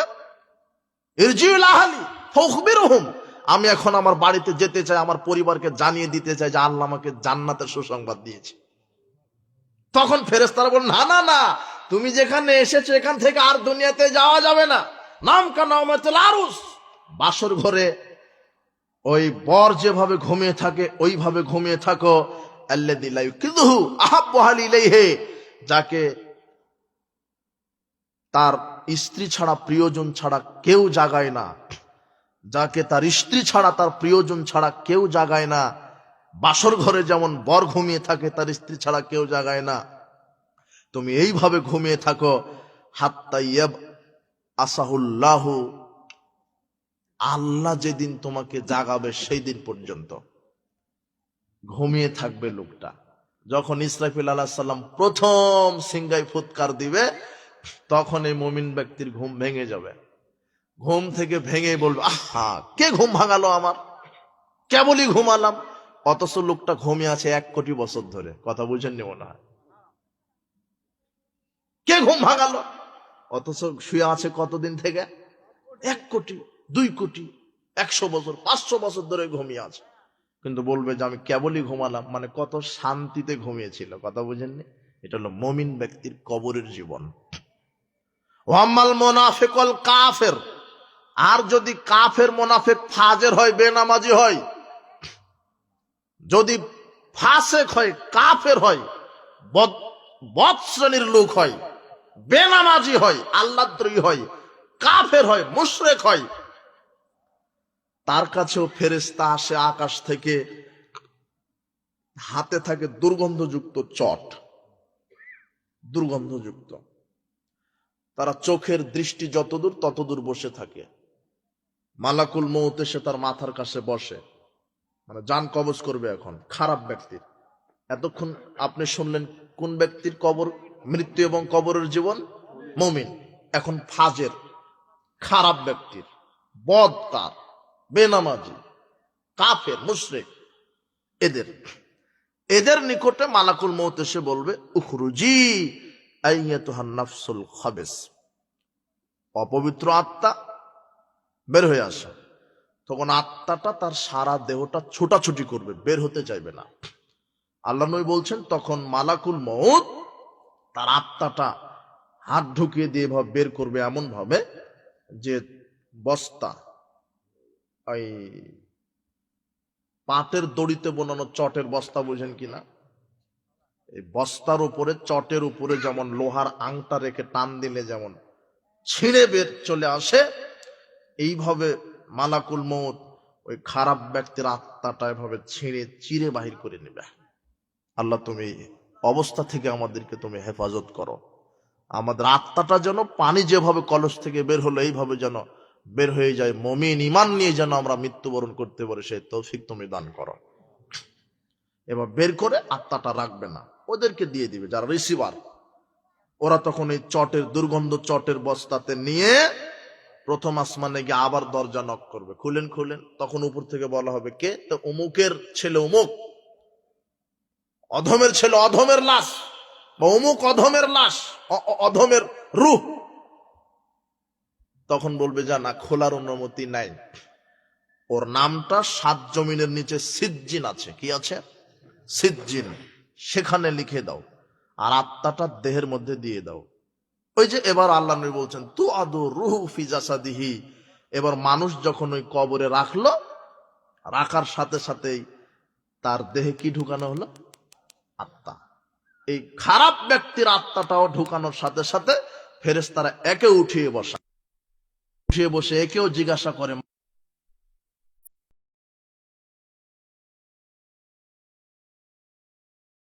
তোমার নবীকে? সে বলে, হা হালা আদ্রি, আমি তো জানি না।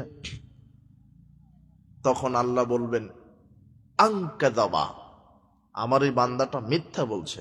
দুনিয়াতে কত নবী রাসূল গিয়ে দাওয়াত দিয়েছে, মানেনি। কত আলেম ওলামা দিন রাত ইসলামের কথা বলেছে, মানেনি। আলেম ওলামাকে বরং গালি দিয়েছে, ইসলামের বিরুদ্ধাচরণ করেছে, মুনাফিকি আচরণ করেছে, কাফের মুশরিকদের সাথে থেকেছে, বেনামাজিদের সাথে থেকেছে। সে নিজে সালাত আদায় করেনি, সুদ ঘুষ দুর্নীতি করেছে, মদ পান করেছে, আল্লাহর বিদ্রোহিতা করেছে। আনকাযাবা, এই মিথ্যা বলছে। ওর কাছে দাওয়াত গেছে, কিন্তু আজকে মিথ্যা বলছে। কি করো? ফাফরিশু মিনান নার, এখন এই খারাপ ব্যক্তির কবরে জাহান্নামের বিছানা বিছিয়ে দাও। কিসের বিছানা? জাহান্নাম। ওয়াল বিসু মিনান নার, জাহান্নামের পোশাক পরিয়ে দাও। জাহান্নামের পোশাক কি? ফাল্লাযিনা কাফারু কুত্তিয়াত লাহুম থিয়াবুম মিন নার, যারা জাহান্নামে যাবে তাদেরকে আল্লাহ আগুনের তৈরি করা পোশাক পরিয়ে দিবেন। কিসের? আগুনের। জাহান্নামের পোশাক হবে আগুনের, আগুনের পোশাক গায়ে দিয়ে দেওয়া হবে কবরে। ওয়াফতাহু লাহু বাবান ইলান নার, আল্লাহ বলবেন কবরের থেকেই জাহান্নামের দিকে একটা দরজা কেটে দাও।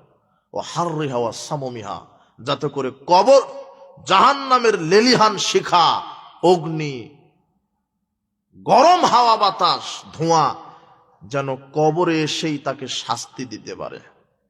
এটা খারাপ ব্যক্তির কবরের অবস্থা। যখন এই পরিবেশ করে দিবে, কবর অন্ধকার, জাহান্নামের বিছানা, জাহান্নামের পোশাক, জাহান্নামের দিকে দরজা, তখন ওই ব্যক্তির কাছে ইয়াতিহি রাজুলুন, এক ব্যক্তি আসবেন। মুমিন ব্যক্তির কবরে একজন ব্যক্তি এসেছিল না? মনে পড়ে কিনা? এই ব্যক্তির কবরে একজন ব্যক্তি চলে আসবে। কাবিহুল ওয়াজি কাবিহুস সিয়াব, একেবারে কুৎসিত চেহারার, মাংতানুর রিহ, দুর্গন্ধযুক্ত, কুৎসিত চেহারা। আফশির বিল্লাযী শুকা হাযা ইয়াউমুকাল্লাযী কুনতা তুআদুন, এসে বলবেন আপনি দুঃসংবাদ গ্রহণ করেন, আমল খারাপ, কবর খারাপ, পরিণাম জাহান্নাম। আপনি দুঃসংবাদ গ্রহণ করেন। তখন কবরবাসী বলবে মানাংতা, তুমি কে? তুমি আমাকে দুঃসংবাদ দিচ্ছ, তুমি কে? তখন ওই ব্যক্তিটা বলবে আনা আমালুকাল খাবিস, আমি তোমার খারাপ আমল। ওই যে 60, 70, 80 বছর বেঁচে থাকা অবস্থায় চুরি করেছো, বাটপাড়ি করেছো, জেনা করেছো, মদ পান করেছো, নামাজ পড়েনি, আল্লাহর সাথে শত্রুতা করেছো, তুমি জুয়া খেলেছো, তুমি সুদ খেয়েছো, ঘুষ খেয়েছো, তুমি বেপরদায় চলেছো, জেনায় লিপ্ত হয়েছো, যত খারাপ আমল করেছো আমি তোমার খারাপ আমল, সব খারাপ আমলকে একত্রিত করে আল্লাহ আমাকে তৈরি করে তোমার কাছে পাঠিয়ে দিয়েছে জাহান্নামের দুঃসংবাদ দেওয়ার জন্য। এরপর আল্লাহ বলবেন ঠিক আছে, দুঃসংবাদ দেওয়া শেষ। ইউদাইয়িকু আলাইহি কবরুহু, ফেরেশতারা এর কবরকে এখন সংকীর্ণ করে দাও, সংকীর্ণ। হাত্তা ইখতালিফা ফিহি আদলাহু, এমন সংকীর্ণ করা হবে যে দুই দিকের এই যে বাহুটা, ডান বাহুটা বামে চলে যাবে, বাম বাহুটা ডানে, একেবারে তাকে মুচড়ে দেওয়া হবে কবরে, একেবারে তাকে মুচড়ে দেওয়া হবে কবরে। এইভাবে যখন তাকে চাপ সৃষ্টি করে শাস্তি দেওয়া হবে, আল্লাহর নবী বলছেন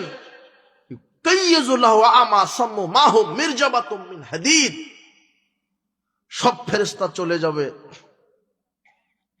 তার নিকটে একজন আলাদা ফেরেশতা আল্লাহ নিযুক্ত করবেন, একজন আলাদা ফেরেশতা, যেই ফেরেশতা চোখে দেখে না, যেই ফেরেশতা কানে শোনে না, যেই ফেরেশতা চোখে দেখে না, যেই ফেরেশতা কানে শোনে না। চোখে দেখে না কেন? কোথায় মারছে ও দেখতে পাবে না, দেখলে যদি দয়া হয়, কথা বুঝেননি মনে হয়। কানে শোনে না কেন? কত জোরে চিৎকার করছে যাতে শুনতে না পায়, শুনতে পেলে দয়া হবে, কথা বুঝেননি মনে হয়। এই জন্য আল্লাহ বলেছেন যা তুই শুনতেও পাবি না, দেখতেও পাবি না, শুধু মার হবে। মাহুম মিরজাবাতুম মিন হাদিদ, ওই ফেরেশতার হাতে থাকবে একটা লোহার তৈরি করা হাতুড়ি। লাউল দরাবা বিহা জাবালুন, এই হাতুড়ি দিয়ে যদি বিশাল পাহাড়ে আঘাত করা হয়, লা সারা তুরাবান, পাহাড় ফেটে ধূলিকণায় পরিণত হবে। ইউদুরা বহু বিহা, এই বিশাল পাথরের হাতুড়ি দিয়ে, লোহার হাতুড়ি দিয়ে তাকে মারা হবে কবরবাসীকে। দরবাতান, চিৎকার করবে। ইয়াসমাউহা মাইয়ালিহি গারাস সাকালাইন, তার এই চিৎকার শুনতে পাবে বাইনাল মাশরিক ওয়াল মাগরিব, পূর্ব পশ্চিম থেকে যত প্রাণী আছে সবাই তার চিৎকার শুনতে পাবে, তবে মানুষ আর জিন ব্যতীত। মানুষ আর জিন তার চিৎকার শুনতে পাবে না। আল্লাহর নবী বলছেন আমি যেভাবে কবরের শাস্তি শুনতে পাই, ওইভাবে যদি তোমাদেরকে শুনিয়ে দিই, লাদাউতুল্লাহ আইয়ুসমিয়াকুম মিন আযাবিল কবর আল্লাযী আসমাউ মিনহু, আমি যেভাবে কবরের আযাব শুনতে পাই মানুষের, ওইভাবে যদি দোয়া করি আল্লাহর কাছে যে আল্লাহ তুমিও আমার সাহাবীদেরকে কবরের আযাব শুনিয়ে দাও, এই দোয়া যদি করি আর তোমরা যদি কবরের আযাবটা শুনতে পেতে, তাহলে ভয়ে মানুষকে কবর দেওয়াই তোমরা ছেড়ে দিবে। এই জন্য মানুষ কবরের শাস্তি শুনতে পায় না। আল্লাহ শোনার ব্যবস্থা করেননি। তবে পৃথিবীর পূর্ব পশ্চিম যত পশু প্রাণী আছে সবাই কবরের শাস্তি কি পেতে পারে? শুনতে পেতে পারে। ওরা বুঝে, গরুটা বুঝে যে ওই কবরের শাস্তি হচ্ছে, গরুটা বুঝে ওই কবরের শাস্তি হচ্ছে। উট ঘোড়া হাঁস মুরগি বুঝতে পারে, সাপ বেজি ভাল্লুক বুঝতে পারে যে এই কবরের শাস্তি হচ্ছে। বাইনা রাসূলুল্লাহ সাল্লাল্লাহু আলাইহি ওয়াসাল্লাম হাইয়াতিন ফি বানি নাজ্জার, একদা মুহাম্মদ সাল্লাল্লাহু আলাইহি ওয়াসাল্লাম বানি নাজ্জারের একটা খেজুর বাগান দিয়ে যাচ্ছিলেন। ইজহাদাত ফাকাদাত তুলকিহি আলা বাগলাতিন লাহু নাহনু মাহু, তিনি একটা খচ্চরের উপরে, গাধার উপরে চড়েছিলেন। গাধার পিঠে চড়ে বানি নাজ্জারের এক ব্যক্তির খেজুর বাগান দিয়ে যাচ্ছেন, গাধার পিঠের উপরে আহন করে। হঠাৎ করে গাধাটা লাফ দিলেন, মুহাম্মদ সাল্লাল্লাহু আলাইহি ওয়াসাল্লাম পড়ে যাওয়ার উপক্রম হলো। তখন আল্লাহ নবী বলছেন, এই ইদাকবুরু সিত্তাতুন আও খামসাতুন, ওখানে 5টা অথবা 6টা কবর ছিল। আল্লাহ নবী বলছেন, মাইয়ারফু হাজা আসহাবিল কবর, আচ্ছা তোমাদের মধ্যে কে জানে যে এই 5টা কবরের কবরবাসীরা কারা ছিল? কেউ কি জানো? তোমাদের মধ্যে কেউ কি জানো এই কবরবাসী কারা? ফাকালা রাজুলুন আনা, এক ব্যক্তি বলছেন আমি জানি। আল্লাহ নবী বলছেন, ফামাতা মাতু, কি অপরাধ করে মারা গেছে? লোকটা বলছে ফি শিরক, শিরক করে মারা গেছে। তার মানে শিরক করে মারা গেলে কবরে কি হয়? শাস্তি হয়। শিরক করে মারা গেলে কবর শাস্তি। তখন আল্লাহ নবী বলছে, ও আচ্ছা আচ্ছা, উম্মতকে পাপের কারণে শাস্তি দেওয়া হয়, কিন্তু গাধাটা বুঝতে পারলো যে ওই কবরে লাফ দিল কেন বলেন তো? গাধাটা মানে ও বুঝতে পারছে যে কবরে কি হচ্ছে, তাই লাফ দিয়েছে ভয়ে। তখন আল্লাহ নবী বলছেন, এটা আমি আল্লাহর কাছে দোয়া যদি করি তাহলে তোমরাও শুনতে পেতে, কিন্তু তোমরা যদি এই কবরের শাস্তি শুনতে পাও তাহলে ভয়ে মানুষকে কবরই দিবে না তোমরা। এই জন্য আমি দোয়া করলাম না, যাতে করে তোমরা মানুষকে কবর দাও। তাহলে কবরের কি শাস্তি? এইভাবে কবরকে সংকীর্ণ করে দেওয়া হবে, তাকে লোহার হাতুড়ি দিয়ে পিটানো হবে। মুমিন ব্যক্তির কবরের জীবন আর এটা খারাপ ব্যক্তির কবরের জীবন। সংক্ষেপে আপনার সাথে এখন আর 2টা কথা। কবরের শাস্তির ধরন, কি কি ধরনের কবরের শাস্তি দিবেন আল্লাহ? বিভিন্ন ধরনের, কেননা পাপ তো একটা নয়, বিভিন্ন ধরনের পাপ না। সুদ খাওয়া একটা পাপ, জেনা করা একটা পাপ, মিথ্যা কথা বলা একটা পাপ, মানুষ হত্যা করা একটা পাপ, সালাত 5 ওয়াক্ত আদায় না করা একটা পাপ, বিভিন্ন রকমের পাপ না? তাহলে কবরের শাস্তি হবে কি রকমের? হ্যাঁ, বিভিন্ন রকমের, বিভিন্ন ধরনের শাস্তি। তার কবরে যে ধরনের শাস্তি হবে তার এক, কারো পাথর দিয়ে মাথা ফাটিয়ে দেওয়া হবে, শুধু এটাই শাস্তি। কোন কোন কবরবাসীর একটাই শাস্তি হবে, পাথর দিয়ে কি ফাটানো? মাথা। 2, কোন কবরবাসীর আগুনের কেচি দ্বারা শুধু জিহ্বা কেটে দেওয়া হবে। 3, কোন কবরবাসীর ঠোঁট কেটে দেওয়া হবে। কোন কবরবাসীর রক্তের নদীতে তাকে চুবানো হবে। কোন কবরবাসীর গাল চিরে ফেলা হবে। কোন কবরবাসীকে কবরে আগুনের চুলা বানিয়ে আগুনের চুলাতে জ্বালিয়ে দেওয়া হবে। কোন কবরবাসীকে সাপ দংশন করবে। কোন কবরবাসী মাটির নিচে ধসে যেতেই থাকবে। কোন কবরবাসী জাহান্নামের দিকে দরজা কেটে দেওয়া হবে। কোন কবরবাসীকে জাহান্নামের আগুনের তৈরি করা পোশাক গায়ে দিয়ে দেওয়া হবে। বিভিন্ন ধরনের শাস্তি, এটা ধরন। এখন কারণ, কি কি কারণে শাস্তি হচ্ছে, কি কি কারণে? তার এক, এই হাদিস থেকে বুঝলাম শিরক করলে। কি করলে? শিরক, কুফরি করলে। 3, মুনাফিকি করলে। 4, গীবাত করলে, পরনিন্দা করলে, চুগলখড়ি করলে। আপনি তো আসরের সালাত আদায় করে চায়ের দোকানে বসে অমুকের বইয়ের বদনাম করেন, অমুকের ছেলের বদনাম করেন, অমুক নেতার গীবত করেন। আপনার বাড়িতে যে স্ত্রী আছে ও তো আর একটা গীবতের ফ্যাক্টরি। কি দিয়ে বুঝাই শরীয়ত? যারা গীবত করে, চুগলখড়ি করে, এর কথা ওকে লাগায়, ওর কথা এর কানে লাগায়, এর কবরে কি হবে? হ্যাঁ, শাস্তি। ওই যে আল্লাহ নবী দুইটা কবরের পাশ দিয়ে যাচ্ছেন, যাওয়ার সময় বলছেন সাহাবীগণ এই দুইটা কবরের শাস্তি হচ্ছে মাই ওয়াজাবানে ফি কাবিরিন, বড় কোনো পাপের কারণে শাস্তি হচ্ছে না, তবে আমাহাদুহুমা ফাকানা লায়ামশি লা ইস্তাতিরু মিনাল বাউল, একজন পেশাব থেকে সতর্ক অবলম্বন করত না, পেশাব করত, পেশাবের ছিটা গায়ে পড়তো, লঙ্গিতে পড়তো, পেশাব করতো, কোনো দিক নির্ণয় করতো না। আল্লাহ নবী বলছেন যে যখন তোমরা পেশাব পায়খানা করবে কেবলাকে ডানে অথবা বামে রেখে করো, সামনে পিছনে রেখে নয়। বুঝেননি মনে হয় কথা?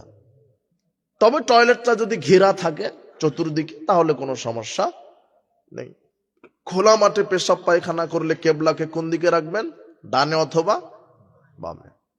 আর এমন সমতল জায়গায় পেশাব পায়খানা করতে বসবেন যাতে করে পেশাবের ছিটাটা কোথায় না লাগে, শরীরে, কাপড়ে। যারা পেশাব থেকে সতর্ক নয় তাদের কবরে কি হয়? শাস্তি। আর কি, যারা চুগলখুরি করে বেড়ায়, ওর কথায় একে লাগায়, তার কথা ওকে লাগায়, গীবত করে, এরকম কবরের শাস্তি হবে। এগুলি পাপের কারণে কবরের শাস্তি হয়। আর একটা কি, গাল চিরে দেওয়া হলো একজন, তাই না? কেন হলো? মিথ্যুক। ও কি? মিথ্যুক, যে মিথ্যা কথা বলে, যে মিথ্যা কথা বলে তার গাল চিরে দেওয়া হবে কবরে। হাদিসে আসছে ফায়ুসনাউ ইলা ইয়াউমিল কিয়ামা, ওইভাবে ফেরেশতারা কিয়ামত পর্যন্ত তার গাল চিরতেই থাকবে। একটা চিরবে আর একটা ভালো হয়ে যাবে, ওটা চিরবে এটা কি হয়ে যাবে? ভালো। এবং চিরতেই থাকবে কি পর্যন্ত? কিয়ামত পর্যন্ত। এই গাল চিরবে কার? কি অপরাধের কারণে? মিথ্যা কথা। মিথ্যা কথা পরিত্যাগ করেন, আল্লাহ তুমি হেদায়েত দান করো। মিথ্যা বলবেন না। মিথ্যা বলা মহাপাপ। পৃথিবীতে তৃতীয় মহাপাপ হচ্ছে মিথ্যা কথা বলা। মিথ্যা কথা বললে পাপ হয়, পাপ জাহান্নামের দিকে নিয়ে যায়। আল্লাহর খাতাতে মিথ্যুক হিসেবে লেখা হয়, কবরে তার শাস্তি হলো গাল চিরে দিয়ে শাস্তি দিবেন আল্লাহ। কবরে শাস্তি হবে মাথা ফাটানো হবে। কার মাথা ফাটানো হবে? 3 শ্রেণীর মানুষের মাথা ফাটানো হবে। বলেন তো কয় শ্রেণী? 3 শ্রেণী। এক, হাফেজ। কে? হাফেজ। কিসের হাফেজ? কোরআনের হাফেজ। 2, আলেম। 2 কি? 3, বেনামাজি। 3 নম্বর কি? যে সালাত আদায় করে না। বুখারী মুসলিমের হাদিস। রাসূল বলছেন ইয়াখুজুল কোরআন ফায়ারফুদুহু, যারা কোরআনের হাফেজ, কোরআনের ধারক বাহক, কিন্তু শয়তানি বদমাশি করে কোরআনকে ভুলে গেছে, কোরআন ছেড়ে দিয়েছে, কোরআন অনুযায়ী আমল করেনি। কোরআন হেফজ করেছিল কিন্তু স্টাডি নাই, চর্চা নাই, শয়তানি বদমাশি করে ভুলে গেছে, আর কোরআন অনুযায়ী আমল করেনি। এই হাফেজকে কবরে কি ফাটানো হবে? মাথা। এটা সহিহ বুখারীর ৭,৭৪৭ নম্বর হাদিস। আর আলেমের মাথা ফাটানো হবে ১৩৮৬ নম্বর হাদিস বুখারীর। ওই মাথা ফাটানো হচ্ছে, আল্লাহ নবী বলছেন কি অপরাধ? তখন ফেরেশতারা বলছে, জিবরাইল আর মিকাইল বলছে যে ফারাজুলুন আল্লামাহুল্লাহুল কোরআন, এই ব্যক্তিটা কোরআনের উপরে আলেম, লাম ইয়ামাল ফিহি বিন নাহারে, কোরআনের আলেম, আলেম মানুষ, কোরআন জানে কিন্তু কোরআন অনুযায়ী আমল করে না। কথা বুঝেছেন? আর রাতে ঘুমায়, বিদ্যা অর্জন করে না।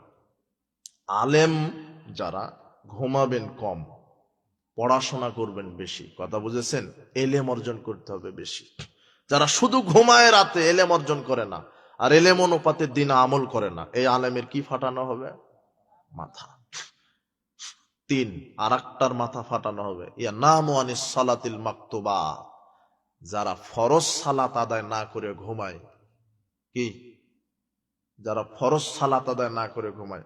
এটাও ১৩৮৬ নম্বর হাদিসেরই ইবারত, অনুবাদ, যে যারা ফরজ সালাত আদায় না করে ঘুমাবে তাদের কি হবে? কবরে শাস্তি হবে। যখন আপনি রাতে ঘুমাচ্ছেন, ফজরের সময় দেখেন এক ব্যক্তি এসে বলছেন, আল্লাহ নবী, ওই অমুক লোকটা ফজরে সালাত আদায় করে না, ঘুমায়। তখন আল্লাহ নবী বলছেন, ওই লোকের দুই কানে ইবলিশ পেশাব করে দেয়, শয়তান পেশাব করে দেয়। আর দুই কানে পেশাব করে, বের হয় কোন দিক দিয়ে জানেন? হ্যাঁ, মুখ দিয়ে। কি দিয়ে? মুখ দিয়ে বের হয়। যারা সালাত না আদায় করে ঘুমায়, তাদের কানে কে পেশাব করে দেয়? শয়তান। শয়তান। শয়তানকে পরাজিত করার সবচেয়ে বড় মাধ্যম 5 ওয়াক্ত জামাতে সালাত আদায় করা। মনে থাকবে? হ্যাঁ, এই সালাত, যারা সালাত আদায় করে না তাদের কবরের শাস্তি। এরপরে কবরের শাস্তি, ওই যে সাপ দংশন করবে, তাই না কবরে, ওটা তো বলাই হলো প্রথমে। কাকে বলেন তো, মনে আছে? কাকে সাপ দংশন করবে? ওই মহিলাকে, যেই মহিলা বাচ্চাকে কি দেয় না। তবে সহিহ ইবনে হিব্বানের আরেকটা রিওয়ায়াতে আসছে, বোঝা যায় যে বেনামাজিকে সাপ দংশন করবে। আর একটা সাপের থাকবে 9টা মাথা। কয়টা? 9টা। এই 9টা মাথা দিয়ে বেনামাজিকে দংশন করবে। একবার দংশন করলে 40 বছর বিষক্রিয়া থাকে। কত বছর? এই বেনামাজির কবরের শাস্তি। এরপরে কবরের শাস্তি, আগুনের চুলাতে কিছু নারী পুরুষকে জ্বালিয়ে দেওয়া হবে। আল্লাহ নবী বলছেন, কি অপরাধ? ফাহুমুজ জনা। সাহাবায়ে ফেরেশতাদ্বয় বলছেন, এই যে নারী পুরুষকে উলঙ্গ অবস্থায় কবরে আল্লাহ চুলার ভিতরে আগুন দিয়ে জ্বালাচ্ছেন, এরা হলো জেনাকার নারী পুরুষ। কি? জেনাকার। নিজের স্ত্রী থাকার পরও যারা পর স্ত্রীর সাথে দৈহিক সম্পর্কে লিপ্ত হয়, নিজের স্বামী থাকার পরও যারা পর পুরুষের সাথে দৈহিক মিলনে লিপ্ত হয়, এদের জন্য কবরের শাস্তি আছে। জেনা থেকে বেঁচে থাকেন, আল্লাহ আপনাকে হেদায়েত দান করুন। যা হয়েছে হয়েছে, আজকে তওবা করেন। আল্লাহ, যত জেনা করেছি তুমি জানো, আমি জানি, আর ওই নারী জানে। তুমি জানো, আমি জানি, ওই নারী জানে, কেউ জানে না, গোপন পাপ। কাজেই তুমি ক্ষমাশীল, তুমি ক্ষমা করো, আর মরা পর্যন্ত জেনা করব না। আল্লাহ বললেন, যা, সব পাপ ক্ষমা করে দিলাম। মদ খেয়েছেন, আজকে বলেন আল্লাহ আর বিড়ি সিগারেট জর্দাগুল খাবো না। তুমি জানো আর আমি জানি, আর ওই দোকানদার জানে, জানে না? আরে যাই জানো, গোটা জাতি জানো, কিন্তু আজকে তওবা করছি, মরা পর্যন্ত আর মাদক মুখে দিব না। আল্লাহ বলছেন, যা, তোমার সব পাপ ক্ষমা করে দিলাম। রক্তের নদীতে চুবানো হবে। আল্লাহ বলছেন, ও ব্যক্তিটাকে যাকে রক্তের নদীতে চুবানো হচ্ছে, তখন ফেরেশতা বলছেন, আকিল রিবা, ও হলো সুদখোর। কি খোর? সুদখোর। আপনার উল্লাপাড়াতে সুদখোর আছে? হ্যাঁ, নাই মানে মসজিদের সভাপতি সুদ খায়, নাই মানে কথা বুঝেন না কেন? মনে হচ্ছে যে সুদ খাওয়া ওয়াজিব, এমন গতি রে ভাই আপনার। এই সুদখোর মারা গেলে কি শাস্তি হবে কবরের? আচ্ছা, মৃগী রোগ বুঝেন কি? মৃগী রোগ, ওকে যখন ধরে তখন কি হয়? ওর গড়াগড়ি দিতে দিতে পানিতে পড়ে কি হয়ে যায়? ওর পানি আর জল আর স্থল সমান, ওর তখন বিবেক বুদ্ধি থাকে না। মৃগী রোগ। আল্লাহ কোরআন মধ্যে বলছেন, সূরা বাকারাতে আর আয়াতগুলি, যে সুদখোরেরা বিচার মাঠে উঠবে জিনে ধরা রোগীর মতো। কি মতো? জিনে ধরা। তারা ভালো মন্দ বুঝতে পারবে না, কোনটা জান্নাত কোনটা জাহান্নাম। কথা বুঝেননি মনে হয়? ওরা ওই মৃগী রোগের মতো গড়াগড়ি দিতে দিতে কোথায় পড়ে যাবে? জাহান্নামে। কবরে তো শাস্তি হচ্ছে রক্তের নদীতে, সুদখোরের পরিণামও জাহান্নাম। শুধু সুদখোর নয়, যারাই হারামখোর, লা ইয়াদখুলুল জান্নাতা জাসাদুন গুযিয়া বিল হারাম। যেই দেহ হারাম খাদ্য দিয়ে গঠিত হয়েছে, এই দেহ জান্নাতে যাবে না। সুদ খাওয়া কি? ঘুষ খাওয়া কি? দুর্নীতি করা কি? চুরি করা কি? মদ খাওয়া, আপনি বিড়িখোর, সিগারেটখোর, জর্দাখোর, গোলখোর, ইয়াবাখোর, গাঁজাখোর, আপনার হারামখোর। দুনিয়াতে আপনি অভিশপ্ত, দুনিয়াতে আপনি অভিশপ্ত। আপনার ইবাদতের নেকি কবুল হচ্ছে না, আর হারাম খাওয়ার কারণে শরীরটা এত মোটা করেছেন, কিছু কিছু হারামখোর আছে, এদের চামড়াটা হারাম খেতে খেতে গন্ডারের চামড়ার মতো হয়ে গেছে। আপনি তওবা করেন, আজকে তওবা করেন, আর হারাম খাবো না। নোমান নামের এক সাহাবী আল্লাহর নবীর কাছে এসে বলছেন, ইয়া রাসূলুল্লাহ, আহলালতুল হালাল, আমি হালাল খাবো, হারামতুল হারাম, আমি হারাম, ওয়ালা হারামতুল হারাম, আমি হারাম খাবো না। আদখুলুল জান্নাহ, আমার কি জান্নাত হবে না? সাল্লাইতুল মাকতুবাত, আমি ফরজ সালাত আদায় করব। সুমতু রমাদান, রমাদানের সিয়াম পালন করব, আল্লাহর ফরজ ইবাদতগুলি করব। আর আমি ওয়াদা করলাম হারাম খাবো না, শুধু হালাল খাবো। আমি কি জান্নাতে যাব না? আল্লাহর নবী বলছেন, তোমার জন্য জান্নাত রেডি হয়ে আছে। হারাম খাবেন না, তওবা করেন। হারাম খেয়ে ইবাদত করলে ইবাদত কবুল হবে না। আগে ইবাদত নয়, আগে হালাল পবিত্র রুজি খাওয়া। আপনার ইমাম সাহেব বলছে সুবহানাল্লাহি ওয়া বিহামদিহি বললে প্রথম আকাশ প্রথম জমিনের মাঝখানের সব ফাঁকা জায়গায় নেকি হয়। আপনার ইমাম সাহেবের বক্তব্য ঠিক, বুখারী মুসলিমের হাদিস। মান কালা সুবহানাল্লাহি ওয়া বিহামদিহি তামলানে মা বাইনাস সামাওয়াতি ওয়াল আরদ, কেউ যদি সুবহানাল্লাহি ওয়া বিহামদিহি বলে, এই প্রথম আকাশ প্রথম জমিনের মাঝের যে ফাঁকা জায়গা সব নেকিতে পরিপূর্ণ। কিন্তু পোশাকটা যদি ঘুষের সুদের টাকাতে হয় তাহলে আর হবে না। যদি পেটের খাবারটা ঘুষের টাকা সুদের টাকাতে হয় তাহলে সুবহানাল্লাহ বলতে বলতে যদি বমনও করেন তবু এক নেকি হবে না। আপনি কি মনে করেছেন? সাবধান, আপনি জর্দা খেয়ে সালাতে দাঁড়িয়েছেন, অজু ছাড়া তাহাজ্জুদ যেমন, জর্দা খেয়ে সালাত তেমন। বুঝেননি মনে হয় কথা? এই যুবক, তোমার দাদি 40 বছর তাহাজ্জুদ পড়ে কিন্তু কোনোদিন অজু করেনি, তাহলে হইল? তা আপনি প্রতিদিন সালাত আদায় করেন কিন্তু জর্দা মেরে, অজু ছাড়া তাহাজ্জুদ যেমন, জর্দা খেয়ে সালাত তেমন। কথা বুঝেননি মনে হয়? বিড়ি সিগারেট জর্দাগুল ত্যাগ করেন, হারাম। যারা সুদখোর তাদের কবরের শাস্তি আছে। আর কবরের শাস্তি হবে কাদের? যারা অকারণে কোনো প্রাণীকে কষ্ট দেয়। যে কোনো প্রাণীকে অপ্রয়োজনে কষ্ট দিচ্ছেন, কুকুর, বিড়াল, ছাগল, গরু, অকারণে কষ্ট দিবেন না। এক মহিলা একটা কাকে, বিড়ালকে বেঁধে রেখেছে, খাবারও দেয়নি ছেড়েও দেয়নি। বোঝেননি মনে হয় কথা? খাবারও দেয়নি ছেড়েও দেয়নি। খাবার না দিক, ছেড়ে দিল অন্তত সে নিজের খাবার নিজে উপার্জন করে খেত, কিন্তু খাবারও দেয়নি ছেড়েও দেয়নি। বিড়ালটা কি হয়ে গেছে? এই জন্য আল্লাহ তাকে কবরের শাস্তি দিয়েছেন, একেবারে ধসে দিয়েছেন। অকারণে কোনো প্রাণীকে কষ্ট দিবেন না, কারণে কষ্ট দেন, তারপর নির্যাতন করে নয়। গরু ছাগল কথা শুনছে না, দুই একটা বাড়ি দেন, বুঝেননি মনে হয় কথা? কিন্তু অকারণে গরু ছাগলকে কষ্ট দিয়েন না, বিড়ালকে কষ্ট দিয়েন না, কুকুরকে কষ্ট দিয়েন না। ওই যে পতিতালয়ের নারী কুকুরকে পানি পান করিয়ে পাপ কি হয়ে গেছে? ক্ষমা। প্রাণীদের প্রতি দয়া করেন, অসহায় এতিম ফকির মিসকিন মানুষের প্রতি দয়া করেন, আল্লাহ জান্নাত হবে ইনশাআল্লাহ। বলছিলাম কবরের জীবন, কবরের শাস্তি। সংক্ষেপে, কবরের শাস্তি হবে না কাদের?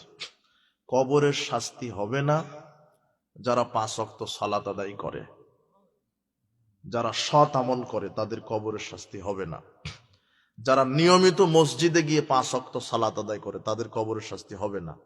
1 2 যারা সিয়াম পালন করে তাদের কবরের শাস্তি হবে না।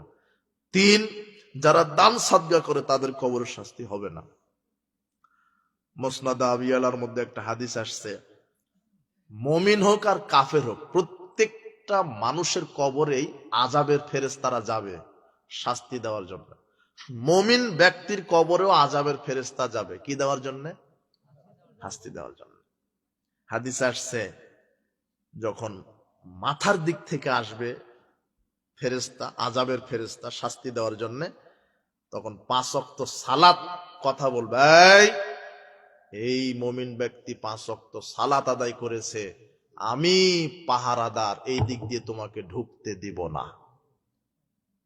এবারে ডান দিক থেকে আসবে, মাথার দিক থেকে ঢুকতে পারলো না, কোন দিক থেকে আসবে? ডান দিক থেকে। ওই ফেরেস্তায়, ওই আযাবের ফেরেস্তা ডান দিকে থাকবে সিয়াম। কি সিয়াম? বলবে এই লোকটা সিয়াম পালন করেছে, আমি পাহারাদার, আমি তোমাকে ঢুকতে দেব না। এবারে বাম দিক থেকে ঢোকার চেষ্টা করবে, যাকাত বলবে, দান সাদাকা বলবে, বেশি বেশি দান করা যদি থাকে তাহলে এই বাম দিকে আছে পাহারাদার হিসেবে। কে? দান, আপনার দান। ওই যে 10 টাকা, 5 টাকা, 5,000, 1 লক্ষ টাকা দান করেন, এই দান।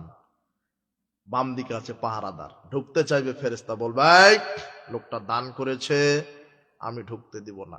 এবার পায়ের দিক থেকে ঢোকার চেষ্টা করবে। কোন দিক থেকে? 3 দিক থেকে হলো না, এখন কোন দিক থেকে? পায়ের কাছে আসে হলো মসজিদ। বলো তো এই যুবক, কি বসে আছে? মসজিদ। যে মসজিদে গিয়ে তুমি 5 ওয়াক্ত সালাত আদায় করেছ, মসজিদ কথা বলবে আমি ঢুকতে দিব না। লোকটা 5 ওয়াক্ত সালাত মসজিদে গিয়ে জামাতে আদায় করেছে। সুবহানাল্লাহ। তোমার মসজিদ জায়গা হয় না, তুমি বাজারে ক্যারাম খেলো, তুমি জোয়া খেলো, তুমি গান বাজনা। আজানের পরে মসজিদ যেন তোমার সাথে সম্পৃক্ত হয়। আল্লাহ তোমাকে কবুল করুন। 5 ওয়াক্ত সালাত জামাতে আদায় করবে। 5 ওয়াক্ত সালাত জামাতে। শয়তানকে পরাজিত করার প্রধান অস্ত্র 5 ওয়াক্ত সালাত জামাতে। মনে থাকবে না? মসজিদের সাথে সম্পৃক্ত থাকবেন, হালাল খাবেন। আর একেবারেই যাদের কবরের শাস্তি হবে না, মাফ, ওদের যদিও টুটাফাটা পাপ থাকে, কবরের শাস্তি হবে না। এক, যারা শহীদ হয়ে মারা গেছে। কি হয়ে? শহীদ। তাদের কবরের শাস্তি হবে না, আল্লাহর পক্ষ থেকে অগ্রিম মাফ। 2, যারা প্রকৃত, একেবারে প্রকৃত 30 পারা কোরআন মাজিদের হাফেজ, এদের মর্যাদার দিকে লক্ষ্য করে আল্লাহ হাফেজের কবরের শাস্তি মাফ করে দিবেন। কথা বুঝেছেন? 3, যারা জুমার দিনে অথবা রাতে মারা গেছে, মানে শুক্রবার বলেন কিনা, হ্যাঁ, বৃহস্পতিবার রাত থেকে জুমাবারের সন্ধ্যা পর্যন্ত, সূর্য ডোবার আগ পর্যন্ত, দিনে রাতের মধ্যে যদি কোনো মুসলিম মারা যায়, তাহলে আল্লাহ তার কবরের শাস্তি থেকে তাকে বাঁচিয়ে দিবেন। 4, পেটের রোগে যারা মারা গেছে, কলেরা, ডায়রিয়া, গ্যাস ফর্ম করে যারা পেটের রোগে মারা গেছে, আল্লাহ তাদের কবরের শাস্তি মাফ করে দিবেন। কথা বুঝেছেন? এগুলো আল্লাহর পক্ষ থেকে। বেশি বেশি দোয়া করেন, আল্লাহ তুমি আমাকে মুসলিম হিসেবে জুমাবারে মৃত্যুবরণ করার তৌফিক দান করো। আল্লাহ বলছেন যে দোয়া তাকদীরকে পরিবর্তন করে দিতে পারে। দোয়া কি করতে পারে? বেশি বেশি দোয়া করেন। দোয়া করলে যে তাকদীর পরিবর্তন হবে, এটাও তাকদীরে লেখায় আছে আগে থেকে। কথা বুঝেননি মনে হয়? তাকদীর পরিবর্তন ওইভাবে হয় না। অনেকে বলে যে ঝুলন্ত তাকদীর আর একেবারে শক্ত তাকদীর, এই কথা মিথ্যা। তাকদীর তাকদীরই। বলেন তো কত বছর পূর্বে লেখা আছে? আসমান জমিন সৃষ্টির কত হাজার বছর পূর্বে? 50 সাল। উপস্থিত বৈঠকের মুসলিম দিনী ভাই বোন, আমরা আল্লাহ রাসূল সাল্লাল্লাহু আলাইহি ওয়াসাল্লাম প্রত্যেক সালাতের শেষ বৈঠকে প্রায় দিন আয়েশা রাদিয়াল্লাহু আনহা বলছেন যে রাসূল সাল্লাল্লাহু আলাইহি ওয়াসাল্লামকে এমন কোন সালাত আদায় করতে দেখিনি, যখনই তিনি সালাতের শেষ বৈঠকে বসেছেন তখনই সালাম ফেরানোর পূর্বে তিনি দোয়া করেছেন, আল্লাহুম্মা ইন্নী আউযু বিকা মিন আযাবিল কবর ওয়া মিন আযাবিন নার ওয়া মিন ফিতনাতিল মাসিহ দাজ্জাল। এইভাবে তিনি দোয়া করেছেন।